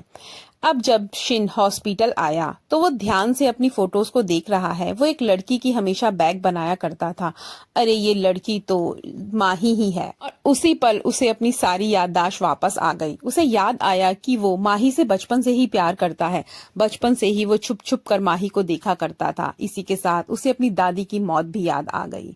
और ये बात बताने के लिए शिन माही के घर पर पहुंच गया। अब माही शिन को बता रही है कि वो तुमसे डिस्टेंस इसलिए मेंटेन कर रही है क्योंकि उसकी शादी मियान से होने वाली है और ये शादी उसके लिए बहुत जरूरी है, तभी उसका घर चल पाएगा। उसके भाई ने उसके लिए पूरी जिंदगी बहुत कुछ किया है। अब समय आ गया है कि वो उसकी शादी तभी हो पाएगी जब पहले मेरी शादी होगी। अब मैं चाहे मियान से प्यार करूं या ना करूं, मेरी शादी तो उससे होगी ही। और वैसे भी वो मुझे एक अच्छा जीवन दे सकता है, उसके पास घर भी है और वो मुझे प्यार भी करता है। और ये सब सुनकर शिन माही को ये नहीं बता पाता कि उसकी याददाश्त वापस आ चुकी है और चुपचाप यहाँ से चला जाता है। वहाँ शिन की बहन को एक बार फिर से डॉक्टर मिलने आया है और एक बार फिर से उसकी बहन ने उसे इग्नोर कर दिया है, इनफैक्ट उसकी इंसल्ट ही की। अगले ही पल वो देखती है कि उसके प्रोफेसर उसी डॉक्टर को बुला रहे हैं और तब अपनी फ्रेंड से उसे पता चला कि एक बहुत ही रिस्पेक्टेबल फैमिली से आते हैं और देश के बहुत फेमस डॉक्टर हैं। ये सुनने के बाद उसे बड़ी शर्मिंदगी हुई कि उसने इतने रिस्पेक्टेबल इंसान के साथ ऐसा गंदा व्यवहार किया। अब शिन अपने एक अंकल के पास आया है जो कि एक न्यूज़पेपर कंपनी के अंदर काम करते हैं, और अंकल शिन को हमेशा से जानते हैं कि उसकी कैपेबिलिटीज को पहचानते हैं और वो उससे वादा करते हैं कि एक ट्रेनिंग के बाद वो उसे इस कंपनी में जॉब दिलवा देंगे। लगभग 2 महीने लगेंगे उस ट्रेनिंग में। और हाँ, किसी को ये मत बताना कि तुम्हारी याददाश्त वापस आ गई है। शिन की बहन डॉक्टर से माफी मांगती है और अपनी माफी के तौर पर उन्हें लंच पर लेकर जाती है। इसके बाद वो पूछती है आपने मेरे बारे में प्रोफेसर से कुछ कहा तो नहीं? तो डॉक्टर कहते हैं इस बारे में निश्चिंत रहो, मैंने तुम्हारी कोई बात किसी को नहीं बताई है। पर वो उससे कहते हैं तुम्हें मुझे गाँव घुमाना पड़ेगा, जिसके लिए बहन भी मान जाती है। आज बास्केटबॉल मैच चल रहा है और लोटस भी इस मैच को देखने के लिए आई है और वो मियान को एज यूजुअल इम्प्रेस करने की कोशिश कर रही है। बॉस भी यहीं साइड में खड़ी है और लिन भी खड़ी है और बॉस लोटस के व्यवहार को नोटिस कर रही है और लिन के द्वारा उन्हें पता चलता है कि ये यूनिवर्सिटी स्टूडेंट है, जिसे जानकर वो लोटस के बारे में थोड़ा इम्प्रेस होती है। अब लिन ये जानने की कोशिश करती है कि क्या मियान लिन को डेट कर रहा है, तो बॉस ऐसा चेहरा बनाती है कि जैसे उसे तो इस बारे में कुछ पता ही नहीं, और वो कहती है तुम ऐसा सोच भी कैसे सकती हो कि मेरा बेटा उस माही से शादी करेगा। और ये सुनकर लिन मन ही मन खुश हो जाती है और बॉस भी पूरी सफाई से यहाँ झूठ बोल देती है। शिन यूथ ऑफिस में आकर अपने रहने के लिए कमरा मांग रहा है, जिस पर यूथ ऑफिस का ऑफिसर फैक्ट्री के ओनर से बात करता है और इसी के साथ आज बहुत खुश है। मिसेस शू ने उसे अपनी कंपनी में एक कमरा देने का वादा किया है और उसकी जॉब का काम भी हो चुका है। दूसरी तरफ मियान अपनी मम्मी से माही को लंच पर बुलाने के लिए कहता है। उसकी माँ इस बात से खुश तो नहीं है, पर अपने बेटे का दिल रखने के लिए वो मान जाती है। अब क्योंकि माही पहली बार मियान के घर पर आ रही है, उसके पेरेंट्स उसके साथ कुछ खाने पीने का सामान भी रख देते हैं। मियान तो माही को देखकर बहुत खुश है, पर उसकी माँ माही का अच्छे से वेलकम नहीं करती। ना तो वो माही से अच्छे से बात करती हैं और ना ही उसके द्वारा लाए गए गिफ्ट को एक्सेप्ट करती हैं। बल्कि उसी समय वहां पर लोटस भी आ जाती है और लोटस को देखकर मियान की माँ बहुत खुश हैं और वो हर बात पर उसकी तारीफ कर रही हैं। वो ये कहकर कि लोटस ग्रेजुएशन कर रही है और बहुत इंटेलिजेंट है, माही की इंसल्ट करती हैं। मियान इस डिस्क्रिमिनेशन को समझ रहा है और बहुत एम्बैरेसिंग फील कर रहा है, पर उसकी माँ सामने से माही को ही किचन में खाना बनाने का ऑर्डर दे देती है। पर माही को कुछ बुरा नहीं लग रहा, वो इन दोनों फैमिलीज के बीच के अंतर को समझती है और चुपचाप बिना किसी शिकायत के खाना बनाने अंदर चली जाती है। मियान अंदर जाकर माही से सॉरी मांग रहा है और बात को संभालने की कोशिश भी कर रहा है। जबकि दूसरी तरफ देखा जाए तो माही को इन बातों से कोई फर्क ही नहीं पड़ता। वो हमेशा से ही मियान की माँ को जानती है और ये भी जानती है कि चाहे उनका लड़का माही को कितना भी पसंद करे, पर वो लेडी कभी भी माही को बहू के रूप में एक्सेप्ट नहीं कर पाएगी। इसके बाद ये सब जब खाना खाने के लिए बैठते हैं तो मियान भी इस बात को नोटिस कर रहा है, माँ जरूरत से ज्यादा ही माही की बुराई और लोटस को उसके सामने सुपीरियर दिखाने की कोशिश कर रही है और उसकी ग्रेजुएशन के भी गुणगान गा रही है, जिसमें माँ को टोकते हुए मियान कहता है, माँ आप कैसे कह सकती हैं कि ग्रेजुएट लड़की मेरे लिए अच्छी होगी, जबकि ये आपके ही शब्द थे कि माही मुझसे शादी के बाद ग्रेजुएशन करने के सपने को छोड़ दे। और माही की बात को रखने के लिए मियान कहता है, पर माही में भी बहुत सी खूबियां हैं, वो बहुत अच्छा पियानो बजाती है। माही हमारे घर में अच्छा पियानो तो नहीं है, पर शादी के बाद एक अकॉर्डियन है जिसे तुम बजा सकती हो। और अपने आप को सुपीरियर दिखाने के लिए लोटस जाती है और अकॉर्डियन को प्ले करने लग जाती है। अपनी हो रही इतनी इंसल्ट को देखते हुए माही अपना खाना खत्म करती है और यहाँ से अपने साथ लाए हुए खाने को लेकर चली जाती है, क्योंकि इस घर में उसे पता है इस खाने की भी कोई रिस्पेक्ट ना होगी। जबकि माही के इस बिहेव को देखकर मियान की माँ को बुरा लगता है। बाहर जाकर मियान माही को रोकने की कोशिश कर रहा है, पर माही उसे ठंडे दिमाग से समझा देती है कि शादी का कोई मतलब नहीं, तुम्हारी माँ मुझे कभी एक्सेप्ट नहीं कर पाएगी और ऐसे हालत में शादी की बात को आगे बढ़ाने का कोई मतलब नहीं बनता। जिस पर मियान कहता है, तुम चिंता मत करो, मैं अपनी माँ को मना लूंगा। तो माही कहती है, तुम्हारे लिए लोटस जैसी लड़की ही अच्छी होगी, अच्छा होगा कि तुम अपनी जिंदगी उसी के साथ बसाओ। माही अपने साथ लाए हुए खाने को शिन के लिए लेकर चली जाती है। शिन उसे देखकर बहुत खुश है। उसके बाद वो पूरी घटना को बताती है जो अभी अभी मियान के घर में उसके साथ घटी। ये बात सुनकर शिन को थोड़ा बुरा लगता है, लेकिन शिन उसके बाद बताता है कि उसे कमरा और जॉब दोनों मिल चुकी है। ये बात सुनकर माही बहुत खुश होती है। सामने से शिन कहता है, अगर तुम चाहो तो मेरा कमरा मिलने के बाद मेरे कमरे पे रह सकती हो। तो मियाँ माही कहती है कि पर इसकी क्या जरूरत है, नहीं मैं तुम्हारे घर में इस तरीके से नहीं रह सकती। दूसरी तरफ लोटस मियान को इम्प्रेस करने की कोशिश कर रही है और माफी मांगती है उस दिन उसके घर में आने के लिए। वो कह रही है, मुझे नहीं पता था कि तुम्हारी गर्लफ्रेंड वहां पर आने वाली है, नहीं तो मैं कभी भी तुम्हारे घर पे ना आती। पर मियान की बात तो खराब हो चुकी है और अब उसे लोटस से कोई फर्क नहीं पड़ता। शिन की बहन डॉक्टर को एक हिस्टोरिकल प्लेस दिखाने के लिए आई है। वहीं पर वो थोड़ी देर के लिए मेडिटेट करने लगती है। उसी दौरान डॉक्टर उसे एकटक नजर लगाए देखता रहता है। अब डॉक्टर पूछ रहा है, क्योंकि तुम गोल्ड मेडल ऑलरेडी ले चुके हो मैथमेटिक्स की फील्ड में, तो मेन स्ट्रीम मैथमेटिक्स में क्यों नहीं गई, कंप्यूटेशनल मैथमेटिक्स में क्यों आई? जिस पर वो बताती है कि उसके पेरेंट्स का ऐसा मानना है कि भविष्य में इसमें बहुत संभावनाएं हैं और रिसर्च की बहुत ज्यादा जरूरत है। माना कि मेरे पेरेंट्स से कुछ गलतियां हुई, पर इसका मतलब ये नहीं कि मैं उनकी बात ना मानूं। यहाँ लिन फैक्ट्री ओनर को भड़का रही है कि उसने शिन और माही के बीच में बहुत ज्यादा नजदीकियां देखी हैं। माही तो अक्सर उसके शू लेसिस तक बांधा करती है और वो लड़का बार बार उसके घर भी जाया करता है। तो मुझे नहीं लगता कि ये सही डिसीजन होगा कि आप माही की शादी मियान के साथ कर दें। और ऐसे में अगर आप शिन को कंपनी के क्वार्टर्स में कमरा देंगी तो कंपनी की इमेज पर भी अच्छा फर्क नहीं पड़ेगा। ये बात कंपनी के ओनर के दिमाग में भी घर कर जाती है और अगले ही दिन वो ये कहकर कि कंपनी में वो सिर्फ मैरिड कपल्स को ही कमरा देते हैं, शिन से कमरा देने को मना कर देती है। शिन को गुस्सा तो बहुत आया, पर क्योंकि वो कंपनी का एम्प्लॉय नहीं है वो कुछ कर नहीं सकता।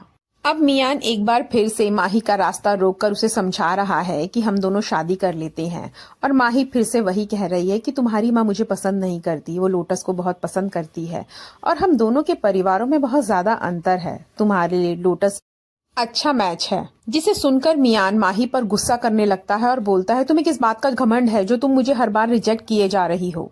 मैं कह रहा हूँ ना कि मैं सिर्फ तुमसे प्यार करता हूँ और मैं अपनी माँ को मना लूंगा। इस नज़ारे को देखते हुए वहां पर शिन आ जाता है और वो माही का साथ देते हुए लड़ाई को रुकवाने की कोशिश करता है, जिस पर सामने से मियान गुस्सा करते हुए उसे यहाँ से जाने के लिए बोलता है, पर माही उसे यहीं पर रोक लेती है और उसकी साइकिल पर बैठकर चली जाती है, जिसकी वजह से मियान की यहाँ पर डिसरिस्पेक्ट होती है। शिन माही को उसी जगह पर लेकर आता है जहाँ पर हाई स्कूल में लास्ट टाइम ये दोनों आखिरी बार मिले थे। माही अपनी मजबूरी बता रही है कि वो क्या कारण है जिसकी वजह से उसे जल्दी शादी करनी है, कि अगर समय रहते उसकी शादी नहीं हुई तो उसके भाई की शादी में दिक्कत आ जाएगी। वहीं सामने से शिन भी बताता है कि क्योंकि वो मैरिड नहीं है इसलिए तुम्हारी कंपनी के ओनर ने उसे कमरा देने को मना कर दिया है। और ये बात सुनकर माही के दिमाग में एक आइडिया आता है। वो कहती है कि क्यों ना हम दोनों शादी कर लें, इस वजह से तुम्हें कमरा भी मिल जाएगा, लेकिन शादी की शर्त ये होगी कि शादी के बाद हम दोनों फ्रेंड्स की तरह रहेंगे, ना कि हस्बैंड वाइफ की तरह। और शिन को भी इस बात से कोई प्रॉब्लम नहीं है, वो माही को हाँ कह देता है इस डील के लिए। माही शिन को समझा रही है कि कैसे उसे हमारी शादी को रजिस्टर करने के लिए जाना होगा, और साथ में ये भी कहती है कि हमारी इस झूठ मूठ की शादी के बारे में वो उसके पेरेंट्स को ना बताए, जिस पर शिन भी एग्री कर जाता है। सुबह कंपनी में माही अपनी बॉस से लेटर ऑफ इंट्रोडक्शन मांग रही है। वो बता रही है कि उसने और शिन ने शादी करने का फैसला किया है, तो उसे लेटर चाहिए अपनी शादी को रजिस्टर कराने के लिए। ये खबर सुन के बॉस बहुत ज्यादा खुश हैं, क्योंकि अब माही मियान से शादी नहीं करेगी। आखिरकार इस लड़की ने समझदारी का फैसला लिया। वो इस अंतर को समझती है कि हमारे परिवार और उसके परिवार में कितना अंतर है, और खुशी खुशी लेटर ऑफ इंट्रोडक्शन इशू कर देती है। अब माही शिन से हॉस्पिटल मिलने गई, पर वो वहां नहीं है, बल्कि शिन तो उसी खाने के सामान को जो माही उसके लिए लेकर आई थी लेकर माही के घर ही गया है, और बॉक्सेस को देखकर उसके पेरेंट्स समझ जाते हैं कि ये डब्बे उन्हीं के घर के हैं। इसके साथ ही वो पेरेंट्स को ये भी बता देता है कि माही और उसने शादी करने का फैसला लिया है। ये सुन के उसके पेरेंट्स भड़क जाते हैं। ना तो इस लड़के के पास घर है और ना ही जॉब, आखिर कैसे हम अपनी लड़की की शादी ऐसे लड़के से कर सकते हैं, और उसने सारा काम खराब कर दिया। मॉम माही को ऐसे लड़के से शादी का डिसीजन लेने के लिए डांट रही हैं। वहाँ दूसरी तरफ पापा भी शिन को मना कर रहे हैं कि वो अपनी बेटी की शादी तुमसे नहीं करा सकते। वहाँ माही शिन को डांट रही है कि मेरे बगैर तुम मेरे पेरेंट्स से शादी के बारे में बात करने के लिए क्यों चले गए, जिस पर शिन कहता है मैं अपनी शादी को छुप छुप के नहीं करना चाहता, मेरे पेरेंट्स तो है नहीं, तो तुम्हारे पेरेंट्स ही बचे ना जिनसे हम बात कर सकते हैं। उधर मियान ये जानने के बाद कि उसकी माँ ने माही को लेटर ऑफ इंट्रोडक्शन इशू कर दिया है, बहुत गुस्सा कर रहा है कि माँ तुम आखिर मेरे साथ ऐसा कैसा कर सकती थी, तुम जानती हो ना कि मैं माही से शादी करना चाहता था, तो तुमने उसको परमिशन कैसे दे दी शिन से शादी करने के लिए। जिस पर माँ कहती है कि हमारी फैमिली की इंसल्ट हो गई है, उसने हमें छोड़कर उस लड़के को एक्सेप्ट कर लिया है, तो ऐसे में तुम्हारे लिए अच्छा ये होगा कि तुम उससे अच्छी लड़की अपने लिए चुनो। मैं बोल रही हूँ लोटस अच्छी बच्ची है और तुम्हें उससे शादी करनी चाहिए। पर मियान के मन में तो माही बसी है और वो उसी से शादी करना चाहता है।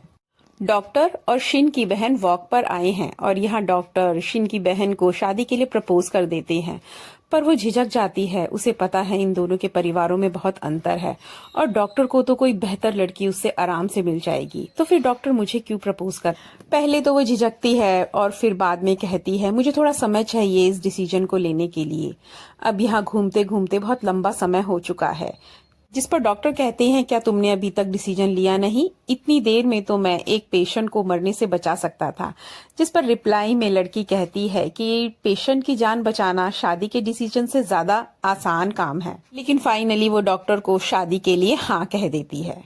दूसरी तरफ शिन लग जाता है माही के पेरेंट्स को पटाने के लिए, और आज माही के पापा चेस खेल रहे हैं और इस समय वो हार रहे हैं, तो वो उनकी हार को जीत में बदलने के लिए कुर्सी पर बैठ जाता है और उन्हें अंत में जिता भी देता है। और लास्ट में उनके फ्रेंड सर्कल पर कहता है कि मैंने इन्हीं से चेस खेलना सीखा है, इसीलिए तो मैं इस गेम को जीत गया, जो सुनकर माही के पापा बहुत खुश होते हैं।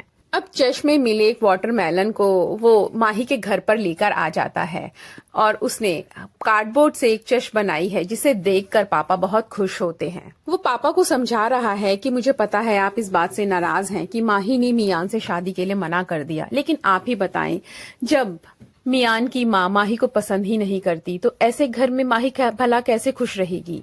मैं मानता हूँ कि मेरे पास जॉब और घर दोनों नहीं है, पर आप चिंता ना करें, मैं इन दोनों चीजों को अपने जीवन में जरूर पालूंगा और आपकी बेटी को हर हालत में खुश रखूंगा। साथ में ये भी कहता है मुझसे शादी के बाद वो अपनी यूनिवर्सिटी की जाने के सपने को भी पूरा कर सकती है। ये सुनकर पापा इम्प्रेस हो जाते हैं। जब माही की सहेली जो उसके भाई से शादी करना चाहती है, ये बात पता चलती है कि माही ने शिन से शादी का डिसीजन लिया है, तो वो गुस्सा करती है कि तुम मेरी शादी की वजह से अपनी जिंदगी का इतना बड़ा डिसीजन यूं ही झटके में कैसे ले सकती हो। और उस लड़के के पास तो ना जॉब है ना घर, और उसकी याददाश्त भी जा चुकी है, हमें क्या पता वो पहले से शादीशुदा है या नहीं। जिस पर रिप्लाई में माही कहती है, पर वो लड़का दिल का अच्छा है और मुझे खुश भी रखेगा। वो लड़का हर लिहाज से शादी के लिए एक अच्छा ऑप्शन है और तुम मेरी चिंता मत करो। हाँ, बस मेरे भाई को इस शादी के बारे में मत बताना। लेकिन उसका दिल नहीं मानता और वो फोन करके शायद अपनी फियांसी को सब कुछ बता देती है। यहाँ शिन की बहन डॉक्टर से अपनी शादी के बारे में अपने प्रोफेसर को बता रही है, जिस पर प्रोफेसर कहते हैं इतना बड़ा डिसीजन तुम इतनी जल्दी कैसे ले सकती हो, क्या तुम डॉक्टर को ढंग से जानती भी हो। तो इस पर रिप्लाई में वो कहती है, हाँ, जितनी भी मुलाकात हुई है उससे तो लगभग मुझे यही लगता है कि वो शादी के लिए एक अच्छा निर्णय है। पापा तो शादी के लिए मान गए हैं, पर माँ को शादी के लिए मनाना अभी बाकी है। तो शिन और माही दोनों बैठे हैं और अपनी माँ को समझा रहे हैं। सामने से माँ भी ये जानती है कि माही ने मजबूरी में ये निर्णय लिया है ताकि उनके घर का एक कमरा उसके भाई के लिए खाली हो जाए। जिस पर रिप्लाई में माही सामने से कहती है कि माँ, शिन हर लिहाज से शादी के लिए एक परफेक्ट लड़का है, वो मुझे बहुत प्यार भी करता है और उससे शादी के बाद मेरा ये सपना कि मैं एक दिन ग्रेजुएशन करने के लिए यूनिवर्सिटी जाऊंगी, वो उसमें भी मेरी मदद करेगा। माना कि उसके पास जॉब और पैसे नहीं हैं, पर वो दिल का बहुत अच्छा है और पैसे तो हम दोनों मिलकर कमा ही लेंगे। और फाइनली माँ भी शादी के लिए मान जाती है। अब अगले दिन ये सब तैयार होकर मैरिज रजिस्ट्रेशन के लिए जा रहे हैं। माँ, पापा और माही तो रजिस्ट्रेशन ऑफिस के बाहर खड़े हैं, पर बहुत देर हो गई इंतजार करते करते, शिन अभी तक नहीं आया है। और माँ कह रही है, बस कितना अच्छा था वो लड़का, देख लिया, वो हमें धोखा देके यहाँ से भाग चुका है। लेकिन माही का मन इस बात के लिए राजी नहीं है। वो अपनी सहेली से पूछ रही है, क्या तुमने भाई को तो मेरी शादी के बारे में नहीं बताया। जिस पर वो कहती है कि हाँ, मैं उसे बता चुकी थी। अब ये दोनों समझ चुकी हैं, जरूर इसका भाई आया होगा और उसने शिन को पकड़ लिया होगा। और यही सच था, उसके भाई ने जंगल में शिन को बांध कर रखा हुआ है। वो इसका टेस्ट ले रहा है कि ये लड़का उसकी बहन के लिए ठीक है भी या नहीं, और शिन इस टेस्ट को पास भी कर लेता है। माही और सहेलियां उस मौके पर आ जाती हैं और शिन की सारी रस्सियों को खोलती हैं। माही अपने भाई को समझाती है कि मैं ये शादी किसी दबाव में नहीं कर रही हूँ, कोई कमरे का चक्कर नहीं है। मैं सच में शिन को पसंद करती हूँ और मुझे लगता है वो अच्छा लड़का भी है। अंत में माही का भाई शिन को धमकी देते हुए बोलता है कि अगर तुमने मेरी बहन को जिंदगी में कभी भी परेशान किया तो मैं तुम्हें मार कर नदी में फेंक दूंगा। जिस पर वो उसके भाई को कह रहा है, तुम मेरी तरफ से निश्चिंत रहो, मैं माही को जिंदगी में इतनी खुशियां दूंगा कि तुम्हें कभी शिकायत का मौका ही नहीं मिलेगा। और फाइनली इन दोनों की शादी हो जाती है। शादी के बाद ये सब माही के घर पर डिनर पर इकट्ठे होते हैं और माही की होने वाली भाभी तो बहुत ज्यादा खुश है, क्योंकि अब उसे लग रहा है कि उसकी शादी भी अब जल्दी हो जाएगी, उसके बीच में कोई रुकावट नहीं है और उसे उन लोगों के बीच में जहां इसकी कोई कद्र नहीं, अब और ज्यादा रहना नहीं पड़ेगा। डिनर के बाद माही की माँ उसके भाई को उसकी होने वाली भाभी को घर छोड़ने के लिए भेज देती है और यहाँ पर माही के साथ बैठकर वो फर्स्ट नाइट के बारे में कुछ हिंट देती है। पहले तो माही को कुछ समझ नहीं आता, पर जब वो समझती है तो वो वहाँ से शर्माकर भाग जाती है। इन दोनों ने आज रात के लिए बाहर एक रूम बुक किया हुआ है। जब वो इस रूम पर आते हैं तो माही पहले तो घबरा रही है, पर उसने अपनी आगे वाली जिंदगी के लिए कुछ रूल्स बनाए हैं। वो उन रूल्स को जब पढ़ता है तो उसमें लिखा है कि आगे की जिंदगी में 50% के पार्टनर होंगे, हर चीज एक दूसरे से पूछकर करेंगे और फ्रेंड्स की तरह रहेंगे, ना कि हस्बैंड और वाइफ की तरीके से। और दोनों के बीच में कोई फिजिकल रिलेशन भी नहीं होगा। और इनोसेंट शिन उस पर साइन कर देता है और ऊपर माही और नीचे शिन रात में सो जाते हैं। शिन माही को रात में बताता है कि उसकी याददाश्त वापस आ चुकी है, जो बात सुनकर माही बहुत ज्यादा खुश होती है। अगली सुबह इन दोनों के सामने एक नई मुसीबत आन पड़ी, जहां फैक्ट्री ओनर ने पहले ये कहकर कि शिन सिंगल है, वो कमरा नहीं दे सकती। अब तो उन दोनों की शादी हो चुकी है, पर वो कह रही है उसके पास रूम अवेलेबल ही नहीं है, तो वो तुम दोनों को भी रूम नहीं दे सकती। अब सामने से माही कहती है कि लिन को सिंगल होने के बावजूद भी आपने कमरा दिया है, तो जिस पर ओनर कहती है उसकी बात अलग है, वो ग्रेजुएट भी है। ये सुनकर तो माही को और ज्यादा गुस्सा आता है कि वो भी ग्रेजुएट कब की हो चुकी होती अगर बार बार उसकी ओनर ने उसकी एप्लीकेशन रिजेक्ट ना की होती। बातचीत को गर्म होता हुआ देख शिन माही को यहाँ से लेकर निकल जाता है। उसे डर है कि अभी तो कमरा नहीं मिल रहा, कहीं ऐसा ना हो कि जॉब भी चली जाए। शिन माही से वादा करता है वो जल्द से जल्द उसके लिए कमरे का इंतजाम करवा देगा, लेकिन फाइनली अभी तो इन्हें माही के घर पर ही रहना पड़ेगा। ये बात सुनकर माही के पेरेंट्स को भी कोई एतराज नहीं है और वो खुशी खुशी उन दोनों को अपने घर में रहने की परमिशन दे देते हैं। आज उसके पेरेंट्स की 30th मैरिज एनिवर्सरी है, जिसे वो दोनों बच्चों से छुप छुप के मना रहे हैं। शिन के दिमाग में एक प्लान है कि क्यों ना रात को वो उसकी ओनर के ऑफिस में सोया करें। अब ओनर कमरा देने को तो तैयार नहीं है, हम भी पकड़े गए तो बोल देंगे हम क्या करते, हमारे पास रहने के लिए कोई जगह नहीं थी और बाहर की जगहें बहुत महंगी थी। साथ में शिन ये भी कहता है तुम अपनी नौकरी की चिंता मत करो, अगर पकड़े गए तो इल्जाम मैं अपने सर पर ले लूंगा। और वो ऐसा ही करते हैं और अपनी ओनर के ऑफिस में जाकर रात को सो जाते हैं।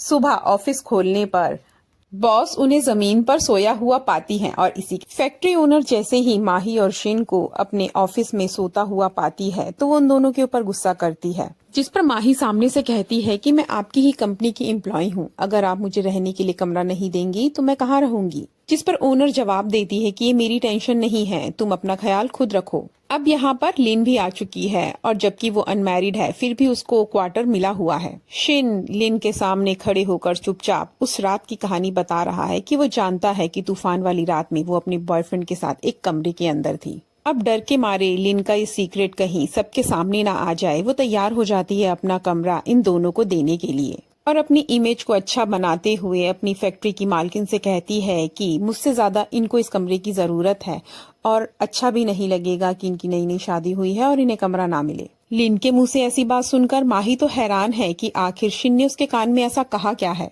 जबकि फैक्ट्री ओनर एक बार फिर से लिन से इम्प्रेस हो चुकी है। अब ये दोनों अपने घर में आ चुके हैं पर वो घर में देखते हैं कि जाने से पहले लिन इस घर की दीवारों को गंदा कर रही है। अब शिन लिन के सामने आकर कहता है कि अगर भविष्य में तुमने दोबारा से ऐसी कोशिश की कि तुम मही को परेशान करो तो मैं तुम्हारा सीक्रेट सबको बता दूंगा। इस बात से नाराज होकर लिन यहाँ से चली जाती है और माही हैरान है आखिर इसके पास ऐसा क्या है कि लिन इससे डर कर दबे पांव चली जाती है। यहाँ शिन की बहन की शादी हो जाने के बाद डॉक्टर उसे अपनी फैमिली से मिलाने के लिए लाया है और फैमिली मेंबर्स उससे मिलकर बहुत खुश हैं।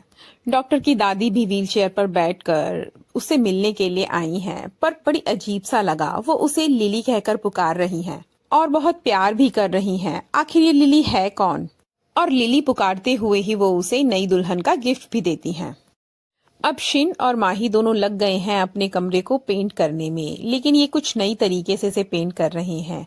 वो सभी यादें जिस जगह पर इन दोनों ने अपने कुछ पलों को बिताया था, ये उसी जगह की सीनरी को यहाँ पर डिजाइन कर रहे हैं और अपनी खुद की तस्वीर भी उसमें बनाते हैं।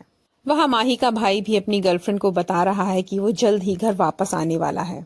इस समय कहानी के लगभग सभी कपल बहुत खुश नजर आ रहे हैं। वहाँ शिन की बहन भी अपने अच्छे पलों को अपने पति के साथ बिता रही है, पर वो लिली का नाम सुनकर बहुत कंफ्यूज हो गई है और उसके बारे में अपने हस्बैंड से भी पूछती है, पर हस्बैंड बात को गोलमोल कर देते हैं, सही बात नहीं बताते, बस कहते हैं लिली का चेहरा तुमसे बहुत मिलता है। शिन की बहन को भी ये समझ में आ चुका है कि डॉक्टर ने उससे शादी इसीलिए की है क्योंकि उसका चेहरा लिली से बहुत ज्यादा मिलता है, लेकिन वो खुद के बारे में सोचती है कि अगर डॉक्टर इतने स्ट्रॉन्ग बैकग्राउंड से ना होते तो शायद वो भी उनसे शादी ना करती। तो ये शादी उसने किसी प्यार की वजह से तो नहीं की ना, उसका भी एक स्वार्थ छुपा है इस शादी में। अब वो थोड़ा गुस्से में अपने कपड़ों को उतारते हुए डॉक्टर से पूछती है, ये बताओ कि मैं ज्यादा खूबसूरत हूँ या लिली? जिस पर डॉक्टर उसे अपनी बाहों में भरकर कुछ समय को एक दूसरे के साथ बिताने की कोशिश करते हैं, पर डॉक्टर आगे नहीं बढ़ पाता, उसे कुछ रोक लेता है और वो यहाँ से निकल जाता है। अब फैक्ट्री की एक एम्प्लॉय माही से कह रही है कि तुम्हारी शादी हो गई और अभी तक तुमने किसी को वेडिंग कैंडीज और पार्टी भी नहीं दी। अब यहाँ पर फैक्ट्री की एक एम्प्लॉय आकर सभी मैरिड लेडीज को बोल रही है, आज आप ऑफिस में मिलकर जाएंगे। अब क्योंकि माही भी मैरिड है तो वो भी उन सब लेडीज के साथ वहाँ पर चली जाती है, पर जब उसे पता चल जाता है कि यहाँ पर फैमिली प्लानिंग के लिए कुछ बर्थ कंट्रोल पिल्स दिए जा रही हैं तो वो शर्माकर वहाँ से निकलने लग जाती है, जिस पर वही लेडी उसका हाथ पकड़कर उसे उसी लाइन में खड़ा कर लेती है। लोटस एक प्रिंटिंग प्रेस में अपना आर्टिकल प्रिंट कराने के लिए लाई है जो उसके बॉस को बहुत पसंद आया। यहाँ पर उसकी मुलाकात शिन से हो जाती है और शिन अपने बॉस को अपनी शादी के बारे में बता रहा है। ये खबर सुनकर लोटस को अच्छा तो नहीं लगा, पर फिर भी वो शिन को उसकी शादी के लिए बधाई दे रही है और शिन भी उसकी बधाई लेकर बहुत खुश है। एक्चुअली शिन तो कभी लोटस से प्यार करता ही नहीं था, उसने पहले भी हर जगह ये झूठ ही बोला था।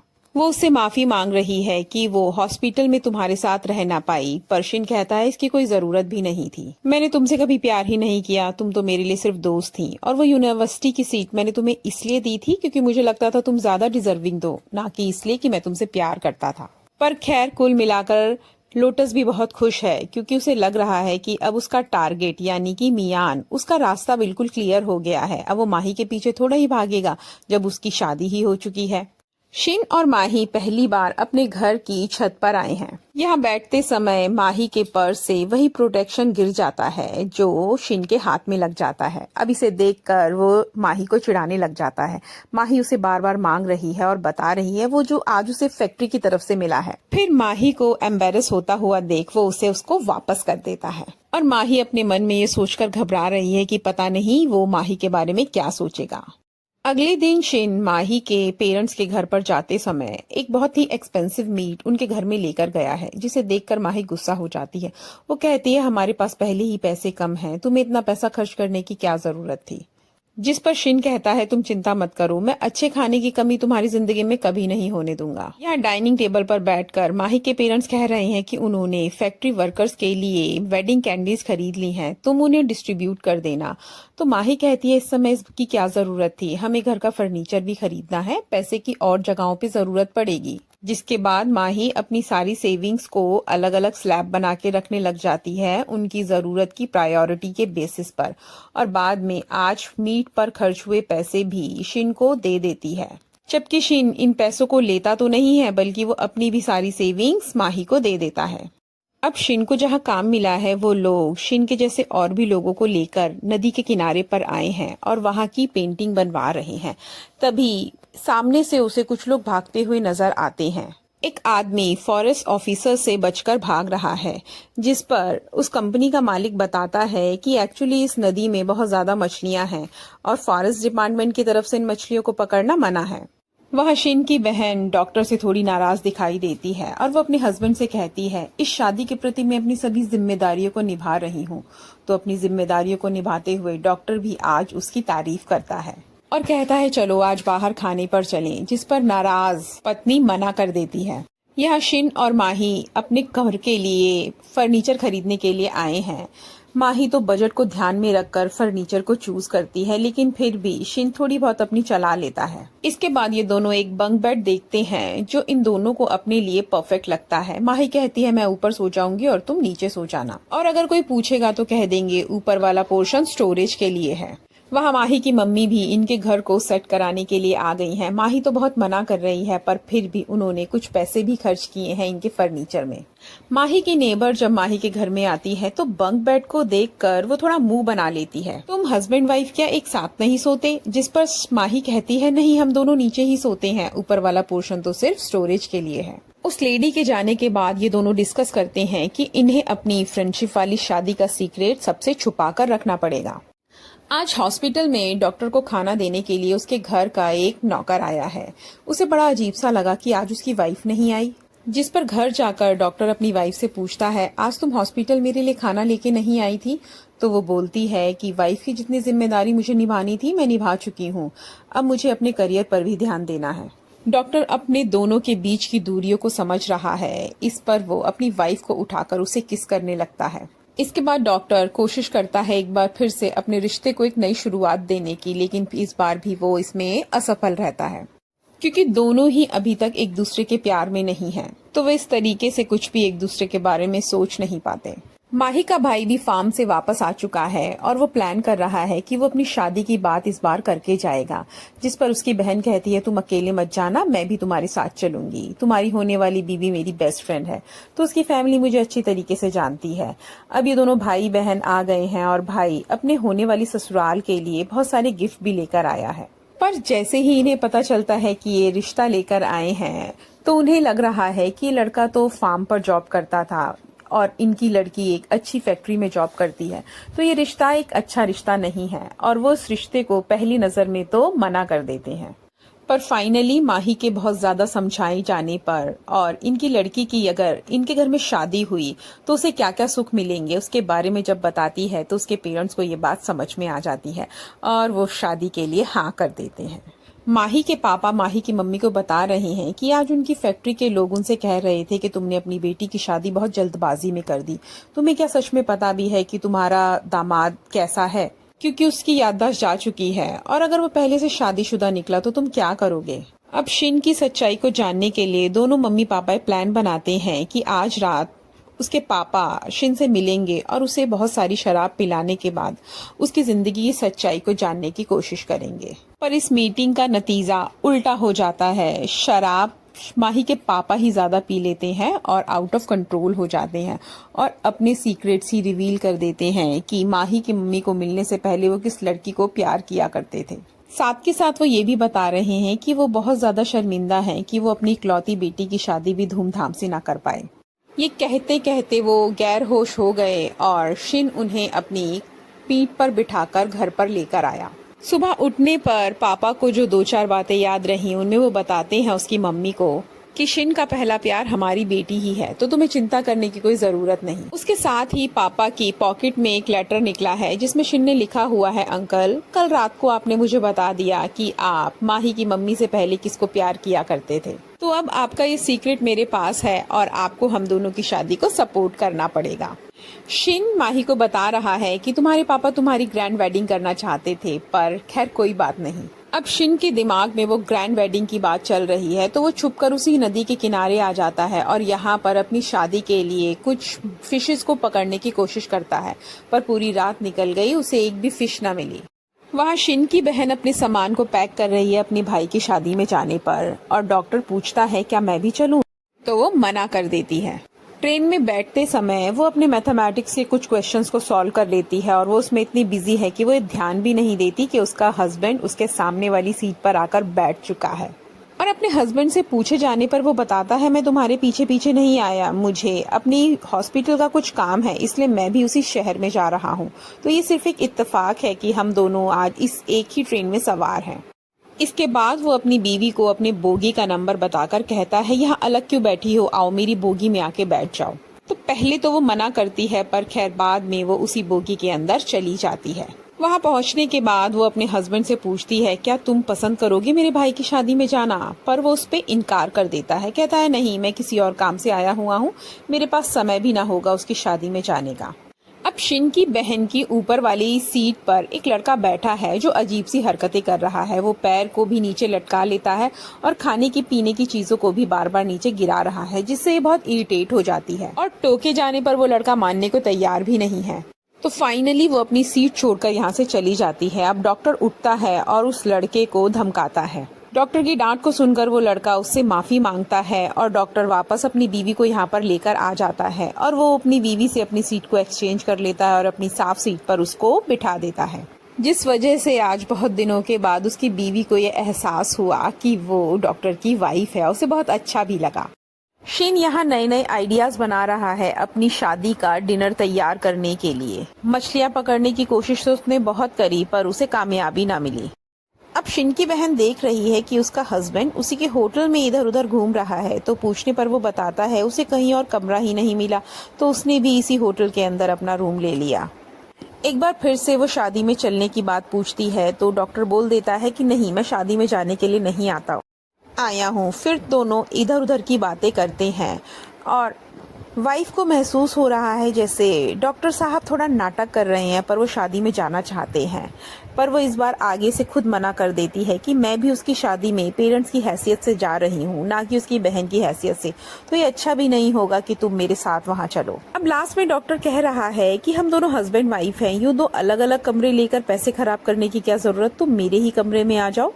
तो वाइफ कहती है बात तुम्हारी ठीक है, पर ये मेरा होम टाउन है, अच्छा ये होगा कि तुम मेरे कमरे में आओ। दोनों में बात जमती नहीं है और दोनों अपने अपने कमरों में चले जाते हैं। पर आधी रात को डॉक्टर अपनी वाइफ के कमरे में चला ही जाता है। वहाँ शिन माही से कह रहा है आज फैक्ट्री में एक अच्छी सी ड्रेस पहनकर जाना। ये बात सुनकर माही को अजीब सा तो लगा, पर खैर उसने शिन की बात मान ली। आज जब उसने सुंदर से कपड़े पहने तो फैक्ट्री में भी सब उसकी तारीफ कर रहे हैं। वहाँ जाकर उसको पता चला उसके पेरेंट्स और शिन ने मिलकर यहाँ पर उनकी वेडिंग की सेरेमनी को प्लान किया हुआ है और फूड डिपार्टमेंट माही की फेवरेट फिश को यहाँ पर कुक कर रहे हैं। शिन की बहन भी झिझकते हुए वेन्यू पर पहुंच रही है और पीछे से देखती है उसका हस्बैंड भी वहां पर आ गया है। वो ऊपर से कितना भी मना करे उसे पार्टी में आना ही था। आखिर अपनी वाइफ के साथ जाना तो उसका फर्ज बनता है। अब सभी मेहमानों के बीच में शिन की बहन अपना इंट्रोडक्शन देती है और साथ में उसके जीजा भी अपना इंट्रोडक्शन देते हैं। यहाँ शिन को पहली बार पता चला कि उसकी बहन की शादी हो चुकी है, पर उसके जीजा के बैकग्राउंड को जानकर वो खुश है अपनी बहन के लिए और बाकी सब लोग भी उनके इंट्रोडक्शन को सुनकर इम्प्रेस हो जाते हैं। अब यहाँ मियान भी इनकी शादी में एंट्री ले चुका है। बाकी सब तो शादी को एंजॉय कर रहे हैं, पर शादी का एक्सपेंसिव खाना देखने के बाद माही की तो रोना ही निकल जाता है, जबकि दूसरे लोग सोचते हैं वो अपनी शादी के माहौल में इमोशनल हो गई है, क्योंकि वो जानती है कि जरूर इसका खर्चा उसकी सेविंग के पैसे से हुआ होगा। यहाँ दो पड़ोसने इनके कमरे में रखे बंकर बेड के बारे में भी बात कर रही हैं, जिस बात को लिन भी बगल में बैठकर सुन लेती है। आखिर हस्बैंड वाइफ के घर में बंकर बेड का क्या काम? और घर पर आने के बाद माही को जिस बात का डर था वही हुआ। वो अपनी सेविंग्स को जब चेक करती है और उससे पहले शिन भी बता देता है कि मैंने पार्टी के लिए पैसे तुम्हारी सेविंग्स में से ही निकाले थे, और पैसे चेक करने के बाद उसे पता चलता है कि बाकी पैसों के साथ उसने जो अपने कॉलेज के लिए पैसे जमा किए थे उसमें से भी आधे पैसे खर्च हो चुके हैं, और ये जानने के बाद वो रोने लग जाती है। माही का भाई एम्प्लॉयमेंट एक्सचेंज जाता है अपनी जॉब की बात करने के लिए, पर उसकी बात इस समय कहीं पर बनती हुई दिखाई नहीं दे रही। लोगों को उसका एक्सपीरियंस भी अच्छा लग रहा है, पर उनके पास कोई वैकेंसी नहीं। ये बात सुनकर उसकी गर्लफ्रेंड नाराज हो जाती है। आखिर ऐसा कैसे हो सकता है? तुमसे कम काबिल लोगों को तो फैक्ट्री में जॉब मिल रही है, तो तुम्हारे लिए ही वैकेंसी कैसे खत्म हो सकती है? जब वो घर जाती है तो देखती है उसके पेरेंट्स ने एक नया लड़का वहाँ बिठाया हुआ है, जिससे वो अपनी बेटी की शादी की बात कर रहे हैं, जिस पर वो मुंह बनाते हुए उसके सामने ही उसकी इंसल्ट कर देती है और बता देती है कि मैं किसी और से प्यार करती हूँ और मैं उसी से शादी करूंगी। ये बात जानने के बाद वो लड़का भी यहाँ से उठकर चला जाता है। रात को बारिश में भीगती हुई माही अपने घर आती है और उसके हाथ में कुछ सामान है। उसके पैसे जो खत्म हो गए हैं उनको पूरा करने के लिए उसने पार्ट टाइम जॉब ढूंढी है, जिसमें वो कार्टन्स को बनाने का काम करेगी। ये देखकर शिन शर्मिंदा है अपनी हरकत पर माही उसे माफ कर चुकी है। जवाब में वो कहती है मुझे उस पैसे के खत्म होने से कोई फर्क नहीं, और अब तो मुझे लगता है ये सपना ही रह जाएगा कि मैं कभी यूनिवर्सिटी जा भी पाऊंगी। तो ना यूनिवर्सिटी जा पाऊंगी ना पैसे की जरूरत पड़ेगी। यहाँ शिन की बहन सोच रही है कि उसके फैमिली बैकग्राउंड की वजह से पास में उसे बहुत सारे लड़के रिजेक्ट कर चुके हैं। वो तो डॉक्टर ही था जिसने उससे सीधे सीधे शादी कर ली। अब वो अपने हस्बैंड से पूछती है कि जैसा कि हम दोनों जानते हैं, हम दोनों बिल्कुल डिफरेंट फैमिलीज से आते हैं, क्या इस बात का हमारे रिश्ते पे कोई असर पड़ेगा? जवाब में डॉक्टर अपनी वाइफ को किस करने लग जाता है और कहता है नहीं, इस वजह से हम दोनों के रिश्ते पे कोई असर नहीं पड़ेगा। और लगता है जैसे ये दोनों एक दूसरे को स्वीकार कर चुके हैं और दोनों एक दूसरे के प्रति अपनी फीलिंग्स को शेयर करते हैं। अब शिन की बहन को अपने घर जाना होगा, पर जाने से पहले वो माही को वेडिंग गिफ्ट के तौर पर एक एनवलप देती है, जिसे पहले तो वो लेने से इनकार करती है, पर शिन के कहने पर वो उसे एक्सेप्ट कर लेती है। इसके बाद माही के द्वारा बनाए गए बॉक्सेस को शिन डिलीवर करने के लिए जाता है और माही अपनी फैक्ट्री की एक लेडी से मिलती है जो लोगों की जॉब लगवाती है और उससे रिक्वेस्ट करती है कि हमारी कंपनी में एक पोस्ट खाली है, प्लीज आप ये जॉब मेरे भाई को दे दीजिएगा। जिस पर वो लेडी कहती है इस जॉब की डिमांड मेरे पास बहुत जगहों से आई है, कुछ लोग तो मुझे टीवी कूपन देने को भी तैयार है।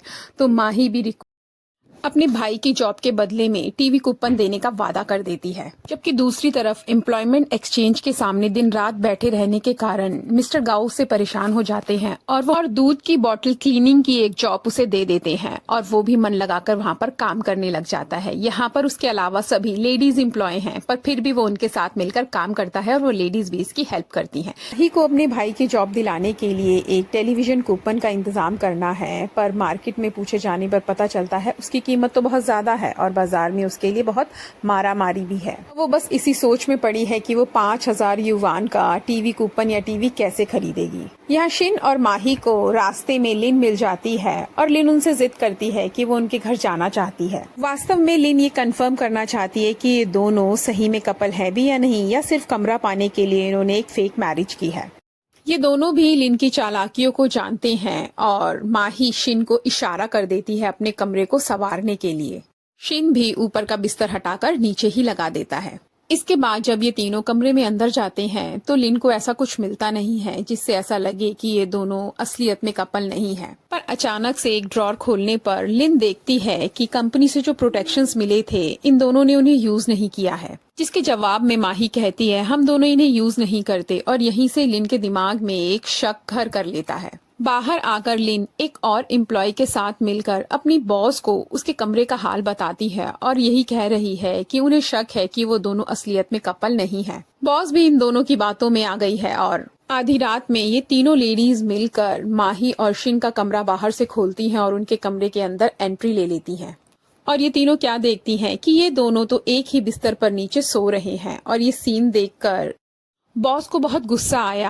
आखिर उसने इन दोनों लड़कियों की बातों में आकर ये बेवकूफी की कि वो एक न्यूली वेड कपल के कमरे में आधी रात को चली आई। माही इन्हें बहुत कुछ बोल रही है कि आपको बिल्कुल मैनर्स नहीं कि आप हमारे कमरे में यूं चली आई, और ये तीनों अपना सर झुकाकर इस कमरे से निकल गए। बाहर जाकर बॉस इन दोनों लड़कियों को बहुत डांटती है कि आज तुम्हारी वजह से मुझे भी शर्मिंदा होना पड़ा। तुम्हारे दिमाग में तो पता नहीं क्या क्या ख्याल आते हैं और इस फालतू की बकवास में तुमने मुझे भी शामिल कर लिया। वास्तव में हुआ क्या था, रात को खिड़की बंद करने से पहले शिन ने इन तीनों लेडीज को बाहर इनके कमरे की वॉचमैन से चाबी लेते हुए देख लिया था और तभी से इसे शक हो गया था हो ना हो आज रात को ये तीनों मेरे कमरे में आएंगी, और इसलिए ये पहले से ही एक ही बिस्तर पर सो चुके थे। और क्योंकि पड़ोसन ने कहा था कि जिस तरीके से न्यूली वेड कपल के कमरे से आवाजें आनी चाहिए उसे ऐसी आवाजें महसूस नहीं हुई थी, तो ये पूरी रात बैठते हैं और अपने बिस्तर को हिलाने लग जाते हैं। अगले दिन पड़ोसन कंपनी में ये बात सबको बता देती है और सब माही का मजाक उड़ा रहे हैं और वो एम्बैरस फील कर रही है। और सभी अपने प्रोटेक्शंस भी माही को दे देते हैं और कहते हैं तुम दोनों न्यूली वेड कपल हो, तुम्हें इसकी ज्यादा जरूरत पड़ेगी। शिन टीवी के जुगाड़ में ब्लैक मार्केट में चला गया है और उसे यहाँ पर एक टीवी मिल भी गया है, बस उसके सभी पार्ट अटैच होना बाकी है। ये जानकर उसे बहुत खुशी हुई। माही की पड़ोसन अपने उस आधी रात वाले बिहेव पर माफी मांग रही है। आई एम सॉरी, मैंने तुम पर शक किया, और साथ ही कहती है कि सॉरी, मैं तुम्हारे भाई को जॉब नहीं दिला पाऊंगी। मैं तुम्हारी फाइनेंशियल कंडीशन को जानती हूँ, तुम कहाँ से टीवी अरेंज करा पाओगी, इसलिए मैं वो जॉब उसी आदमी को दूंगी जिसने मुझे टीवी कूपन देने का वादा किया है। इतने में यहाँ पर शिन भी आ गया और वो एक टीवी कूपन वांग के हाथों में रख देता है, जिसे देखकर वांग खुश होती है और प्रॉमिस करती है कि तुम अपने भाई के डॉक्यूमेंट्स को रेडी करो, ये जॉब मैं उसी को दिलवाऊंगी। पर घर जाने पर उसका हस्बैंड बताता है कि ये तो हाथ से ड्रॉ किया हुआ एक नकली कूपन है। तो इस कूपन को लेकर वो माही के पास पहुंचती है और बहुत भला बुरा कहती है, जिस पर शिन माफी मांगते हुए कहता है मुझे सिर्फ 10 दिन का समय दो, मैं तुम्हारे लिए टीवी को कहीं से अरेंज कर ही दूंगा। अब माही को यही सोच सोच के चिंता सता रही है कि आखिरकार वो टीवी या टीवी कूपन को कैसे अरेंज करेगी, जिस पर शिन कहता है कि माना हमारी शादी फेक है पर फिर भी हम दोनों एक दूसरे के हस्बैंड वाइफ तो हैं, तुम चिंता मत करो, तुम्हारी प्रॉब्लम मेरी प्रॉब्लम है, मैं कहीं ना कहीं से टीवी अरेंज कर दूंगा। शिन की बहन के प्रोफेसर उसे एक प्रोजेक्ट में लेना चाहते हैं, पर इस प्रोजेक्ट के लिए हो सकता है उसे शहर से बाहर जाना पड़े, पर इसमें उसे कोई दिक्कत नहीं है, प्रोजेक्ट के लिए वो बाहर जाएगी। जब वो घर जाती है तो देखती है कि आज डॉक्टर उसकी मैथमेटिक्स की प्रॉब्लम को सॉल्व कर रहे हैं, जिसे देखकर उसे डॉक्टर पर प्यार आता है और वो उसे किस कर लेती है। इसके बाद डॉक्टर उसे गोद में उठाते हैं और यहाँ से अपने कमरे में चले जाते हैं। कंपनी की बॉस ने लोटस को अपने घर में बुलाया है। एक्चुअली अपने बेटे के सामने वो इसकी एक अच्छी इमेज बनाना चाहती है, पर उसके बेटे को इससे कोई फर्क ही नहीं पड़ता। यहाँ माही का भाई अपने इन लॉज को अपनी जॉब के बारे में बताता है तो पहले तो वो खुश होते हैं, पर जब उन्हें पता चलता है कि ये मिल्क बॉटल्स को धोने का काम करता है तभी उनके चेहरे पर मायूसी आ जाती है। अब वो नहीं चाहते कि उनकी बेटी की शादी इस लड़के से हो, पर इस लड़के को भी पूरा विश्वास है कि इनकी बेटी उसके अलावा किसी और से प्यार नहीं कर सकती। फेंग आज एक म्यूजिक प्लेयर को लाया था, पर आधी रात में ही वो उसे लौटाने जा रहा है, जिसे देखकर माही को थोड़ा अजीब सा लगता है और वो उसका पीछा करती है और पीछा करते करते वो एक ब्लैक मार्केट में पहुंच जाती है। यहाँ पर उसे पता चलता है यहीं पर वो एक इलेक्ट्रिक इंजीनियर से टीवी को असेंबल करा रहा है। वो एक सेकेंड हैंड टीवी को ही ठीक करा रहा है, जिसे देखकर माही को बहुत अच्छा लगता है कि उसके भाई के लिए आखिर शिन कितनी मेहनत कर रहा है। शिन के बहन के प्रोफेसर उससे पूछ रहे हैं, क्या तुमने अपने हस्बैंड को बताया कि तुम्हें अब यूनिवर्सिटी चेंज करनी पड़ेगी? जिस पर वो जवाब देती है, ये मेरा करियर है, ये डिसीजन मैं लूंगी और मुझे विश्वास है कि मेरे हस्बैंड भी इसके लिए कोई मना नहीं करेंगे। जिस पर प्रोफेसर कहते हैं, फिर भी एक बार सोच लो, क्योंकि एक मैरिड वुमन की जिम्मेदारियां अलग तरीके की होती हैं। रात को वो अपने हस्बैंड को ये बात बताने ही वाली थी कि कल वो दूसरे शहर चली जाएगी, पर शराब के नशे में वो लिली का नाम पुकार रहा है, जिस नाम को सुनकर वो एक बार फिर से परेशान हो जाती है। और उसी दौरान वो बताता है कि मैंने बहुत से पेशेंट्स की जान बचाई, आई एम सॉरी लिली, मैं तुम्हें बचा नहीं पाया। अब इसे पता चल चुका है कि अब भी उसका हस्बैंड उसी लिली के प्यार में है और तभी उसके पर्स से एक फोटो निकलती है जो हूबहू उसके जैसी है और ये लिली की तस्वीर थी। सुबह इस तस्वीर के पीछे वो अपनी यूनिवर्सिटी का एड्रेस लिख के और ये बता के कि मैं यहाँ से जा रही हूँ चली जाती है। सुबह उठने के बाद डॉक्टर के हाथ जब ये तस्वीर और नोट लगता है तो वो उसका पीछा करते हुए रेलवे स्टेशन जाते हैं, पर तब तक उसकी ट्रेन निकल चुकी होती है। यह माही और शिन दोनों मिलकर अपनी पड़ोसन को फाइनली टीवी गिफ्ट कर देते हैं और जब ये टीवी चलता है उसे बहुत खुशी होती है। उसके साथ वो लगभग सभी पड़ोसियों को बुलाकर अपने टीवी को दिखाती है और साथ ही ये वादा करती है कि वो जॉब उसके भाई को ही दिलवाएगी। माही शिन को देख देख कर खुश हो रही है, क्योंकि ये टीवी उसी की वजह से पॉसिबल हो पाया गिफ्ट करना। वो शिन को कहती है, आज जो तुम मुझे मांगोगे वो मैं तुम्हें दूंगी, जिस पर वो कहता है, ठीक है तो मुझे एक किस कर दो। और ये सुनकर वो शर्मा जाती है, जबकि शिन ने ऐसा मजाक में कहा था। फिर भी आज पहली बार माही शिन को एक किस कर देती है, जिसे सोचकर शिन शॉक्ड रह जाता है। ऐसा पहली बार हुआ था कि ये दोनों एक दूसरे के इतने नजदीक आए थे। रात को सोते वक्त माही उसी किस के बारे में बार बार सोचे जा रही है और नीचे झांक झांक कर शिन को देख रही है। पड़ोसन ने भी अपना वादा पूरा किया और माही के भाई को अगले दिन ही कंपनी ज्वाइन करा दी और माही के भाई की पोस्ट माही की पोस्ट से भी ऊंची है। इस पोस्ट को ज्वाइन करके माही के भाई को बहुत प्राउड फील हो रहा है। यहाँ लोटस मियान को पटाने की कोशिश में लग गई है, पर मियान है कि उसके ऊपर ध्यान ही नहीं दे रहा। पर फाइनली वो चाल चलते हुए अपनी चोट की तरफ उसका ध्यान आकर्षित करती है, तो उसका ये प्लान काम कर जाता है।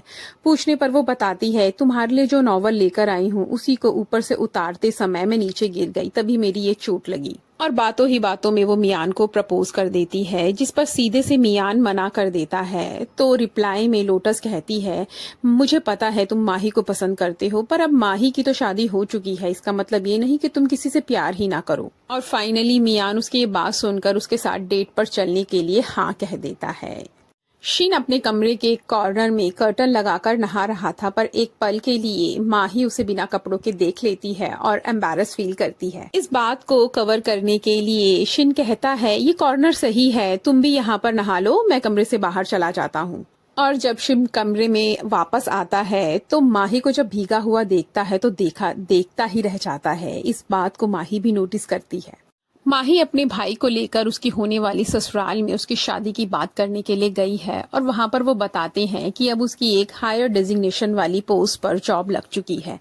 पर फिर भी उसकी गर्लफ्रेंड के पेरेंट्स इस शादी के लिए अग्री नहीं है और भाई तो सख्त रूप से खिलाफ है। बातों ही बातों में उसे पता चलता है उसके भाई ने जिस लड़के से अपनी बहन की शादी फिक्स की है, शादी के बाद वो लड़का उसके भाई के प्रमोशन में हेल्प करेगा। इसका मतलब उसके भाई का भी स्वार्थ है उस लड़के से अपनी बहन की शादी कराने में। और पेरेंट्स भी अपने रिचुअल के अनुसार शादी से पहले टिंग से फर्नीचर की डिमांड कर रहे हैं, पर अभी टिंग के पास इतने पैसे नहीं कि वो इतना सारा फर्नीचर अपने इन लॉज को दे दे। और फाइनली सभी लोग अपनी सेविंग्स को निकाल कर टिंग की इन लॉज के लिए फर्नीचर बनाने के काम में लग जाते हैं। शिन को इतनी मेहनत करते हुए देखकर माही के पेरेंट्स को अपने दामाद पर भी प्राउड फील हो रहा है। कुछ ही दिनों में शिन ने सारा फर्नीचर तैयार कर दिया और ये टिंग के इन लॉज के यहाँ पर पहुंचा दिया गया। फर्नीचर लेने के बाद भी उसके इन लॉज ऐसा बिहेव कर रहे हैं कि वो अपनी बेटी की शादी टिंग से नहीं करना चाहते, जिस पर माही सामने आकर बोलती है कि आपकी प्रॉब्लम क्या है। अब तो टिंग की जॉब भी अच्छी लग गई है और उसने वादे के अनुसार फर्नीचर भी दे दिया है। फर्नीचर के जो लकड़ी आई थी उससे थोड़ी सी लकड़ी बच गई थी, उसी से शिन ने अपने लिए भी एक बेड बना लिया और माही की कंफर्ट को ध्यान में रखते हुए उसने बेड के बीच में एक लकड़ी का बॉर्डर भी लगाया है, जिसे देखकर माही को बहुत खुशी मिली। लेकिन आज रात को सोते समय उनके बगल वाले कमरे से इंटीमेट होने की आवाजें आ रही हैं, जिसकी वजह से माही थोड़ा अनकंफर्टेबल हो जाती है। और अब फाइनली माही के भाई की शादी हो जाती है और वो दोनों बहुत खुश हैं। रात को सोते समय शिन माही को बता रहा है वो आखिरी मुलाकात जब मैं तुम्हें तुम्हारे पैसे देने आने वाला था। तुम्हें लगता होगा ना कि मैं वो पैसे कभी देने नहीं आया। एक्चुअली उस दिन कुछ लड़कों ने मुझे रास्ते में पकड़ लिया था और वो पैसे मुझसे लूट लिए थे और मैं उसके बाद तुमसे कभी मिल ना पाया। माही क्योंकि अब तक शिन के बारे में गलत सोच रही थी, वो शर्मिंदा होती है और सोच रही है कि शिन कितना अच्छा है, उसने उसकी फैमिली के लिए कितना कुछ किया। यहाँ नई यूनिवर्सिटी पे आने के बाद शिन की बहन की एक फ्रेंड बनी, पर वो बड़ी हैरान है कि वो मैरिड है और फिर भी अपने शहर को छोड़ के यहाँ आ गई। अगर तुम्हारी जगह मैं होती तो कभी भी अपने हस्बैंड को छोड़ के ना तो आती और ना मेरे हस्बैंड आने देती। जिस पर जवाब में वो कहती है हर कपल की सोच अलग अलग है, हम दोनों अभी करियर को ज्यादा फोकस कर रहे हैं, तो इसमें शादी टूटने की बात कहाँ से आई। इतने में यूनिवर्सिटी के बाहर एक बस आकर रुकी और इसमें से एक लड़का उतरा, जिसे देखकर ऐसा लगा कि शिन की बहन उसे पहले से ही जानती है। मिसेस वांग टिंग को वर्कर्स से पूछकर उनका इंटरव्यू लेने को बोलती है और इस इंटरव्यू के बेसिस पर उसे कंपनी के लिए एक आर्टिकल तैयार करना होगा। इस आर्टिकल को लिखने में माही भी उसकी बहुत मदद करती है। मिसेस वांग को तो ये आर्टिकल बहुत पसंद आया, पर जब ये चेकिंग के लिए लिन के पास गया तो क्योंकि लिन को पता है कि टिंग माही का भाई है, वो उसे रिजेक्ट कर देती है।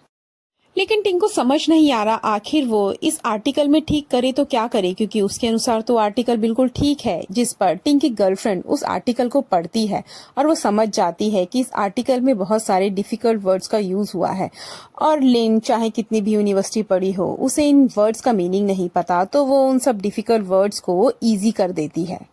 अगले दिन टिंग जब इस आर्टिकल को अपनी बॉस को सुनाता है तो बॉस के साथ साथ वहां बैठे सभी लोगों को ये आर्टिकल बहुत ज्यादा पसंद आता है। इनफैक्ट बॉस तो ये डिसीजन लेती है कि इस बार के एनुअल डे प्रोग्राम पर इस आर्टिकल को इंट्रोडक्शन स्पीच के रूप में बोला जाएगा। और क्योंकि ये आर्टिकल सच में तो माही ने लिखा था, आज शिन माही के लिए बहुत खुश है और छत पर उसके लिए डिनर तैयार कर रहा है। और इसी के साथ वो दोनों कुछ खूबसूरत लम्हे एक दूसरे के साथ बिताते हैं। और ये एपिसोड की शुरुआत में माही इसलिए परेशान है क्योंकि अभी तक उसे यूनिवर्सिटी एडमिशन के लिए रिकमेंडेशन नहीं मिला है, जिस पर शिन उसे दिलासा देते हुए कहता है तुम्हारी जिंदगी का मेन पर्पस राइटर बनना है ना, तो तुम उस पर फोकस करो। ये जरूरी नहीं कि वो रास्ता यूनिवर्सिटी से होकर ही गुजरे। और हाँ, तुम्हारा एक दूसरा पैशन भी है ना, कपड़े स्टिच करना। तुम कहो तो मैं तुम्हारे लिए कपड़े डिजाइन कर दूंगा। और अगले ही दिन एक मूवी से आइडियाज लेकर शिन उसके लिए बहुत सी डिजाइन्स तैयार कर देता है, जिन डिजाइन्स को वो कंपनी में एक आंटी को दिखाती है, जिन्हें वो डिजाइन बहुत पसंद भी आते हैं। पर तभी वहां से गुजर रही लिन उन डिजाइन्स को देखकर कहती है तुम्हें अपने ध्यान को सिर्फ फैक्ट्री के काम पर फोकस रखना चाहिए, इसके अलावा तुम्हारे अंदर कोई टैलेंट नहीं है। और इसी के साथ वो इन डिजाइन्स को फाड़ देती है। घर में इस बात की वजह से वो बहुत दुखी है और शिन के आने से पहले उन फटे हुए टुकड़ों को छुपा लेती है। लेकिन शिन के हाथ आखिरकार वो टुकड़े लग जाते हैं और वो माही के उदास होने का कारण समझ जाता है। यहाँ शिन की बहन को उसकी यूनिवर्सिटी में उसका एक्स बॉयफ्रेंड मिल गया और वो याद करती है उन दिनों को जब उसके फैमिली बैकग्राउंड की वजह से इस लड़के ने इसे छोड़ दिया था। ये लड़का एक बहुत ही रिच बैकग्राउंड से आता है, जबकि शिन की फैमिली फाइनेंशियली भी एक नॉर्मल बैकग्राउंड से थी। और दूसरी बात, क्योंकि वॉर के समय इनकी फैमिली ने जापानीज का साथ दिया था, इसलिए सोसाइटी से ऑलमोस्ट एक्सक्लूड कर दिए गए थे। और यही कारण था कि उस समय इसके बॉयफ्रेंड ने इसे छोड़ दिया था और इसके सामने खड़े होकर अब वो बिल्कुल रूड बिहेव करती है। और आखिरकार अपनी पत्नी की तलाश में डॉक्टर भी यूनिवर्सिटी आ जाता है और जब वो अपनी पत्नी से मिलने जाता है तो पाता है कि वो अपने एक्स बॉयफ्रेंड के साथ बैठी हुई है। यहाँ पर शिन की बहन जब अपने हस्बैंड को देखती है तो एकदम हैरान रह जाती है और डॉक्टर भी इसे लेकर गेस्ट हाउस की तरफ निकल जाता है। और पीछे बैठे एक्स बॉयफ्रेंड को पता चला कि उसकी एक्स गर्लफ्रेंड अब शादीशुदा है। और दोबारा से क्लास में मिलने पर ये एक्स बॉयफ्रेंड पूछ रहा है आखिरकार तुम्हारी शादी एक मिलिट्री बैकग्राउंड में कैसे हो सकती है, तुम्हारी फैमिली के ऊपर तो देशद्रोह का आरोप था। जिस पर वो रिप्लाई करती है कि इस वजह से अगर तुमने मुझे छोड़ दिया तो इसका मतलब ये तो नहीं कि दुनिया का कोई लड़का मुझसे शादी ही नहीं करेगा। और देखा जाए तो मेरा हस्बैंड तुमसे ज्यादा अच्छे डेजिग्नेशन के ऊपर काम करता है। जिसके रिप्लाई में लड़का कह रहा है तो तुमने भी तो इसी वजह से शादी की है, तुम कौन सा इतनी सीधी हो जो किसी नॉर्मल इंसान से शादी कर लेती। तो जवाब में लड़की कहती है तो तुम क्या चाहते थे, तुम्हारे छोड़ने के बाद मैं हमेशा तुम्हारी यादों में ही तड़पती रहूं। ये सारी बातें डॉक्टर पीछे खड़ा सुन रहा है, जिसकी वजह से उसे पता चल गया कि ये लड़का उसकी वाइफ का एक्स बॉयफ्रेंड है। और सामने आता हुआ बोलता है कि मुझे इसके फैमिली बैकग्राउंड के बारे में पता है और हमारी शादी सिर्फ एक औपचारिक शादी नहीं है, हम एक दूसरे को बहुत प्यार करते हैं। और अपनी वाइफ को डिफेंड करते हुए वो यहाँ से ले जाता है और गेस्ट हाउस में जाकर शिकायत कर रहा है तो तुम इसलिए इस यूनिवर्सिटी आई थी क्योंकि तुम्हारा एक्स बॉयफ्रेंड यहाँ पर है। जिसके जवाब में वो कहती है मुझे तो पता ही नहीं था मेरी मुलाकात इससे होगी और मैं तुम्हारी तरह नहीं हूँ जो अपने पास में जीऊँ। इस समय मैं सिर्फ तुम्हारी बीवी हूँ और तुम ही से प्यार करती हूँ। जवाब में डॉक्टर बता रहा है उस रात जब मैं लिली का नाम बार बार पुकार रहा था उस दिन उसकी डेथ एनिवर्सरी थी, इसलिए मैं थोड़ा परेशान था। पर मेरा यकीन मानो आज की तारीख में मैं सिर्फ तुम ही से प्यार करता हूँ। जो सुनकर ये हस्बैंड वाइफ एक दूसरे को हक करते हैं और एक दूसरे के साथ क्वालिटी टाइम स्पेंड करते हैं। और यही जीवन के वो छोटे छोटे किस्से हैं जो जीवन में बहार लाते हैं और उसे सुगंधित करते हैं। यह काम की दौड़ भाग के बीच डॉक्टर बार बार कोशिश करता है अपनी बीवी को फोन करने की, पर कर नहीं पाता। और वहाँ यूनिवर्सिटी में दूसरी तरफ वो भी पूरे दिन इंतजार करती है कि उसका हस्बैंड कम से कम दिन में एक बार तो उसे फोन करेगा।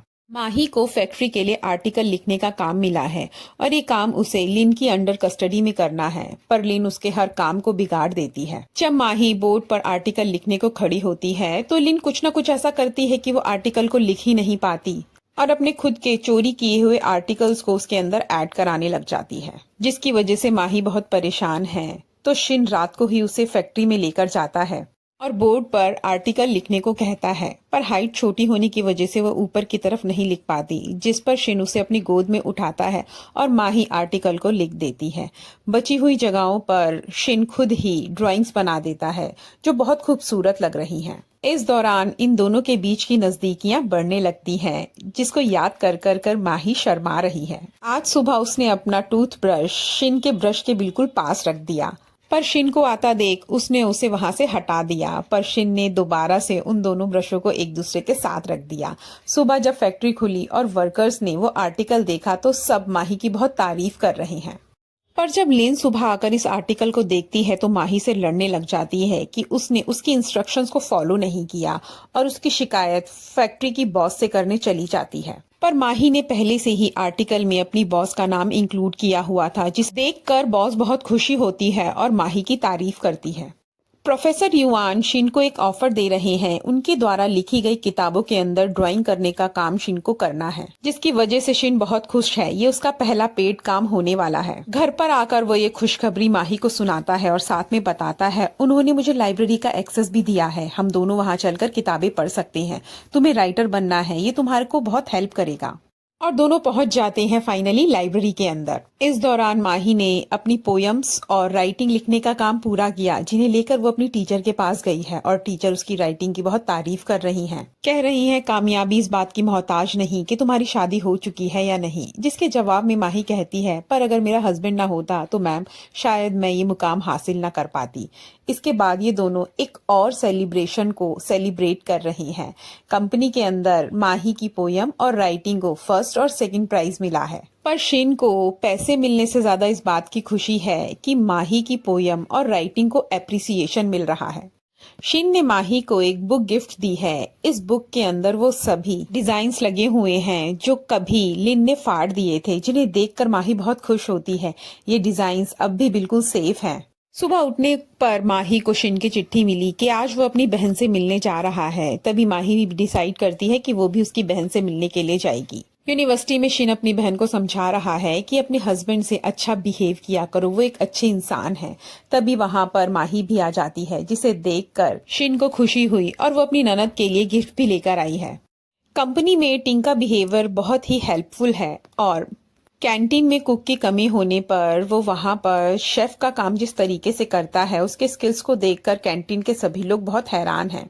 सफाई करते समय आज मम्मी पापा के हाथों माही और शिन की कॉन्ट्रैक्ट मैरिज का पेपर लग गया, जिसे देखकर मम्मी बहुत ज्यादा नाराज हैं और वो उसी समय भागी भागी उसकी कंपनी जाना चाहती हैं, पर पापा रोक लेते हैं। जबकि दूसरी तरफ शिन और माही दोनों बहुत खुशी खुशी उसकी बहन के यहाँ से आ रहे हैं और शिन थैंक्स कह रहा है, जिसके जवाब में माही कहती है, आखिर मैं भी तो तुम्हारी कुछ लगती हूँ, तो मेरी भी तो मेरी ननद के प्रति कुछ जिम्मेदारी है, तुम्हें थैंक्स कहने की कोई जरूरत नहीं। और ये दोनों जैसे ही घर आते हैं मम्मी पापा बुरी तरीके से इन्हें डांटने लग जाते हैं। माँ कहती है, आखिर कोई सिर्फ एक घर पाने के लिए शादी जैसा इतना बड़ा डिसीजन कैसे ले सकता है, दिखावे की शादी, आखिरकार तुमने शादी को समझा क्या है। जिसके जवाब में माही कहती है, माँ मैं मानती हूँ उस समय मैंने सिर्फ घर पाने के लिए वो शादी की थी, पर आज मैं अपने पति से बहुत ज्यादा प्यार करती हूँ। माही के मुंह से ऐसी बातें सुनकर शिन भी बहुत ज्यादा हैरान है और वो अकेले में माही से पूछ रहा है, तुम ये क्या कह रही हो। जिसके जवाब में माही कहती है, हाँ मैं सच कह रही हूँ, मैं मम्मी पापा से डर के नहीं बोल रही हूँ, आज मैं तुम्हें बहुत प्यार करती हूँ। पर बदले में मम्मी पापा कहते हैं, अकेले तुम्हारे प्यार करने से तो काम नहीं चलेगा, इस लड़के ने भी तो सिर्फ घर पाने के लिए तुमसे शादी की थी। तो जवाब में वो भी यही कहता है, अरे मैं तो माही से बचपन से प्यार करता आ रहा हूँ। और वो सभी घर वालों को बचपन से माही की लिए बनाई हुई ड्राइंग्स को दिखाता है और अब मम्मी पापा को इन दोनों की बातों पर भरोसा हो जाता है। और जंगल के बीच से गुजरते हुए एक बार फिर आज शिन माही को किस करते हुए प्रपोज करता है। लोटस मियान का इंतजार कर रही है, लेकिन मियान की यहाँ आने से पहले ही माही और शिन पर नजर पड़ती है और वो लोटस को देखे बगैर सीधा उनके सामने आकर खड़ा होता है और लोटस का इंट्रोडक्शन कराता है कि आजकल मैं इसे डेट कर रहा हूँ। उसे लग रहा है कि माही को जलन होगी, पर माही को अपने पति से ही फुर्सत नहीं और वो शिन के साथ यहाँ से निकल जाती है। लेकिन पीछे से लोटस नाराज है मियान से और मियान भी बगैर लोटस को मनाए यहाँ से चला जाता है। टिंग की वाइफ कंपनी में अपने हस्बैंड से मिलने आई है और वो क्या देखती है कि वो अपनी ऑफिस जॉब को छोड़कर यहाँ पर खाना बना रहा है। खाना बनाता हुआ देखकर वो बहुत गुस्सा होती है और उसे बताती है कि तुम्हारी जॉब एक हायर डेजिग्नेशन वाली है, तुम ये खाना बनाने का काम क्यों कर रहे हो। तुम्हें पता है ना, मेरे पेरेंट्स ने तुम्हारा डेजिग्नेशन देख के ही मेरी तुमसे शादी की है और इसी वजह से मेरे घर में मुझे सब पूछते भी हैं। अगर आज के बाद तुमने मैंने खाना बनाते हुए देखा तो मैं बहुत ज्यादा नाराज हो जाऊंगी। और ये बोलते बोलते वो रोने लगी, जिस पर टिंग उसे कह रहा है, तुम चिंता मत करो, आज के बाद मैं कभी भी खाना बनाने का काम नहीं करूंगा और सिर्फ ऑफिस वर्क ही करूंगा। यहाँ शिन की बहन बार बार अपने हस्बैंड यानी कि डॉक्टर को फोन कर रही है, पर डॉक्टर इस समय सर्जरी में बिजी है और वो फोन पिक नहीं कर पाते। अब उसे तो फोन उठाने का असली कारण नहीं पता, इतने में वो एक चिट्ठी लिख देती है जिसमें लिखती है कि हम दोनों एक दूसरे से पहले तो प्यार नहीं करते और दूसरा हम अपने अपने करियर में बहुत ज्यादा बिजी हैं, तो मुझे नहीं लगता कि हमें इस शादी को और ज्यादा जारी रखना चाहिए, हमें डिवोर्स ले लेना चाहिए। ये लेटर जब उसके हस्बैंड को मिलता है तो वो बहुत गुस्सा होता है और उदास। वहाँ लोटस क्योंकि मियान से नाराज है तो उसको मनाने के लिए वो कहता है, अरे तुम्हारा तो माही से कोई कंपैरिजन ही नहीं, तुम तो माही के सामने लाख गुना ज्यादा अच्छी हो। ये सुनकर लोटस बहुत ज्यादा खुश हो जाती है। जबकि दूसरी तरफ माही के पेरेंट्स को अभी भी शक है कि ये दोनों प्यार करने का सिर्फ नाटक कर रहे हैं, जिस पर अपने पेरेंट्स को यकीन दिलाने के लिए टेबल पर बैठकर ही माही शिन को किस करने लग जाती है और पेरेंट्स भी एम्बैरस होकर अपना चेहरा छुपा लेते हैं। आज दिन में टिंग की वाइफ उसकी कंपनी उसे खाना देने के लिए गई थी, पर वहाँ उसे पता चला उसका हस्बैंड है ही नहीं। शाम को इस बारे में पूछे जाने पर वो सही से जवाब नहीं दे रहा। अब उसे अपने हस्बैंड पे शक हो गया है। वहाँ शिन की बहन डिवोर्स के जवाब का इंतजार कर रही थी, पर बदले में उसके हस्बैंड ने उसे कुछ कैंडीज और स्वेटर भेजा है, जिसे देखकर वो हैरान है और अपने हस्बैंड को फोन करके डिवोर्स लेटर के जवाब को पूछती है। तो वो कहता है जो गिफ्ट भेजा है उसी में उसका जवाब छिपा हुआ है। तो फाइनली ये समझ जाती है कि उसका हस्बैंड उसे प्यार करता है और डिवोर्स नहीं देना चाहता। जिस बात से खुश होकर वो अपनी रूममेट को भी कुछ कैंडीज देती है और क्योंकि उसके हस्बैंड ने उसके लिए स्वेटर भिजवाया है, वो अपने हाथ से अपने पति के लिए स्वेटर बुनने लग जाती है। यहाँ शिन ने भी अपनी प्रिंटिंग प्रेस ज्वाइन कर ली है और लोटस भी यहीं पर जॉब करती है और वो शिन से कहती है कि कभी भी किसी मदद की जरूरत हो तो बेझिझक मुझसे कहना। और डॉक्टर अपनी बीवी द्वारा भेजे हुए स्वेटर को पाकर बहुत खुश है और गर्मी के मौसम में भी वो उसे पहन रहा है। चाइनीज न्यू ईयर के दौरान ये फैमिली डिनर कर रही है और पेरेंट्स कह रहे हैं दोनों ही कपल से कि अब तुम्हें अपनी फैमिली प्लानिंग के बारे में सोच लेना चाहिए। टिंग तो इसके बारे में सोच रही हैं, पर माही शर्माकर कमरे को छोड़कर चली जाती है। तो चुपके चुपके पापा शिन से पूछ रहे हैं, क्या वाकई तुम दोनों एक दूसरे से प्यार करते हो। तो शिन कहता है, पापा आप चिंता ना करें, हम दोनों एक दूसरे को सच में प्यार करते हैं, बहुत ज्यादा ना सही पर मैं जिंदगी की सभी थोड़ी थोड़ी खुशियां आपकी बेटी को जरूर दूंगा। यहाँ शिन की बहन अकेले बैठकर चाइनीज न्यू ईयर मना रही है कि सामने दरवाजे पर देखती है उसका हस्बैंड खड़ा है। उसे देखकर तो हैरान है। उसने कभी नहीं सोचा था कि वो अपने पेरेंट्स को छोड़कर इसके साथ न्यू ईयर मनाएगा। जिसके जवाब में वो कहता है, अब मेरा परिवार तुम ही हो, मैं तुम्हें छोड़कर कहाँ जाऊंगा। और अगले दिन डॉक्टर अपनी वाइफ को लेकर फैमिली से मिलाने चलता है और वो अपनी वाइफ को माही और शिन के यहाँ पर ले आता है। आखिर ये भी तो उनकी फैमिली ही है। दोनों हस्बैंड मिलकर अपनी वाइफ के लिए खाना बनाने लगते हैं और शिन अपने जीजा से पूछ रहा है, अब तुम्हारी जोड़ी कैसी चल रही है। जिसके जवाब में बोलता है कि सब कुछ ठीक है और धीरे धीरे सब कुछ ठीक हो भी जाएगा। जिसे सुनकर भाई बहुत खुश होता है। टिंग की वाइफ को अपने पति पर शक हो गया है कि उसका बाहर किसी से चक्कर चल रहा है, जिसके बारे में वो माही को भी बताती है और दोनों लेडीज उसका पीछा करते हुए पाती हैं कि वो एक कैंटीन में है और खाना बना रहा है। जिसे देखकर एक बार फिर से उसकी बीवी बड़ी हैरान रह जाती है। पर जवाब में वो कहता है कि फैक्ट्री में तो मुझे दिन का 1 युआन मिलता है, यहाँ पर काम करने पर मुझे 3.5 युआन मिलते हैं और ये मेरा हॉबी भी है। पर तुम्हें कैसे पता चला मैं यहाँ पर हूँ। अब बीवी ये तो नहीं बता सकती कि मुझे तुम्हारे ऊपर शक था कि तुम्हारा किसी से चक्कर चल रहा है। वो बात को टालते हुए यहाँ से चली जाती है। यहाँ टिंग की वाइफ के घर वाले अपनी बेटी की ये बोलकर बुराई कर रहे हैं कि पहले वो कितना मीट लाया करती थी इनकी फैमिली में, आजकल तो वो मीट लाती ही नहीं है। इतने में ही टिंग की वाइफ घर पर आ भी जाती है और वो टेबल पर पड़ा मीट खाने लगती है। जिस पर उसके भाई भाभी उसे डांटते हुए कहते हैं, ये हमारे बेटे का मीट है, आखिर तुम इसे कैसे खा सकती हो। पर इतने में टिंग भी परिवार में आ गया और वो तरह तरह के मीट लेकर आया है। अभी थोड़ी देर पहले तक जो फैमिली वाले उसकी बुराई कर रहे थे, उसके हस्बैंड के लाया हुआ मीट ही अब वो सब बैठकर खा रहे हैं। यहाँ शिन का ब्लैंकेट भीग चुका है और रात को बिना ब्लैंकेट के सोते हुए जब शिन को ठंड लगती है तो माही उसे अपना थोड़ा सा ब्लैंकेट दे देती है, जिस पर वो धीरे धीरे करके उसके बिस्तर पर ही आ जाता है और पहली बार इन दोनों के बीच में एक किस होती है। और इसी के साथ ही वो अपनी मैरिटल लाइफ में एक दूसरे को पूरी तरीके से एक्सेप्ट करते हैं। और इसी के साथ ये एपिसोड यहीं पर खत्म होता है। पर दोस्तों, जाने से पहले चैनल को लाइक, शेयर एंड सब्सक्राइब करें और एपिसोड कैसा लगा कमेंट भी करें।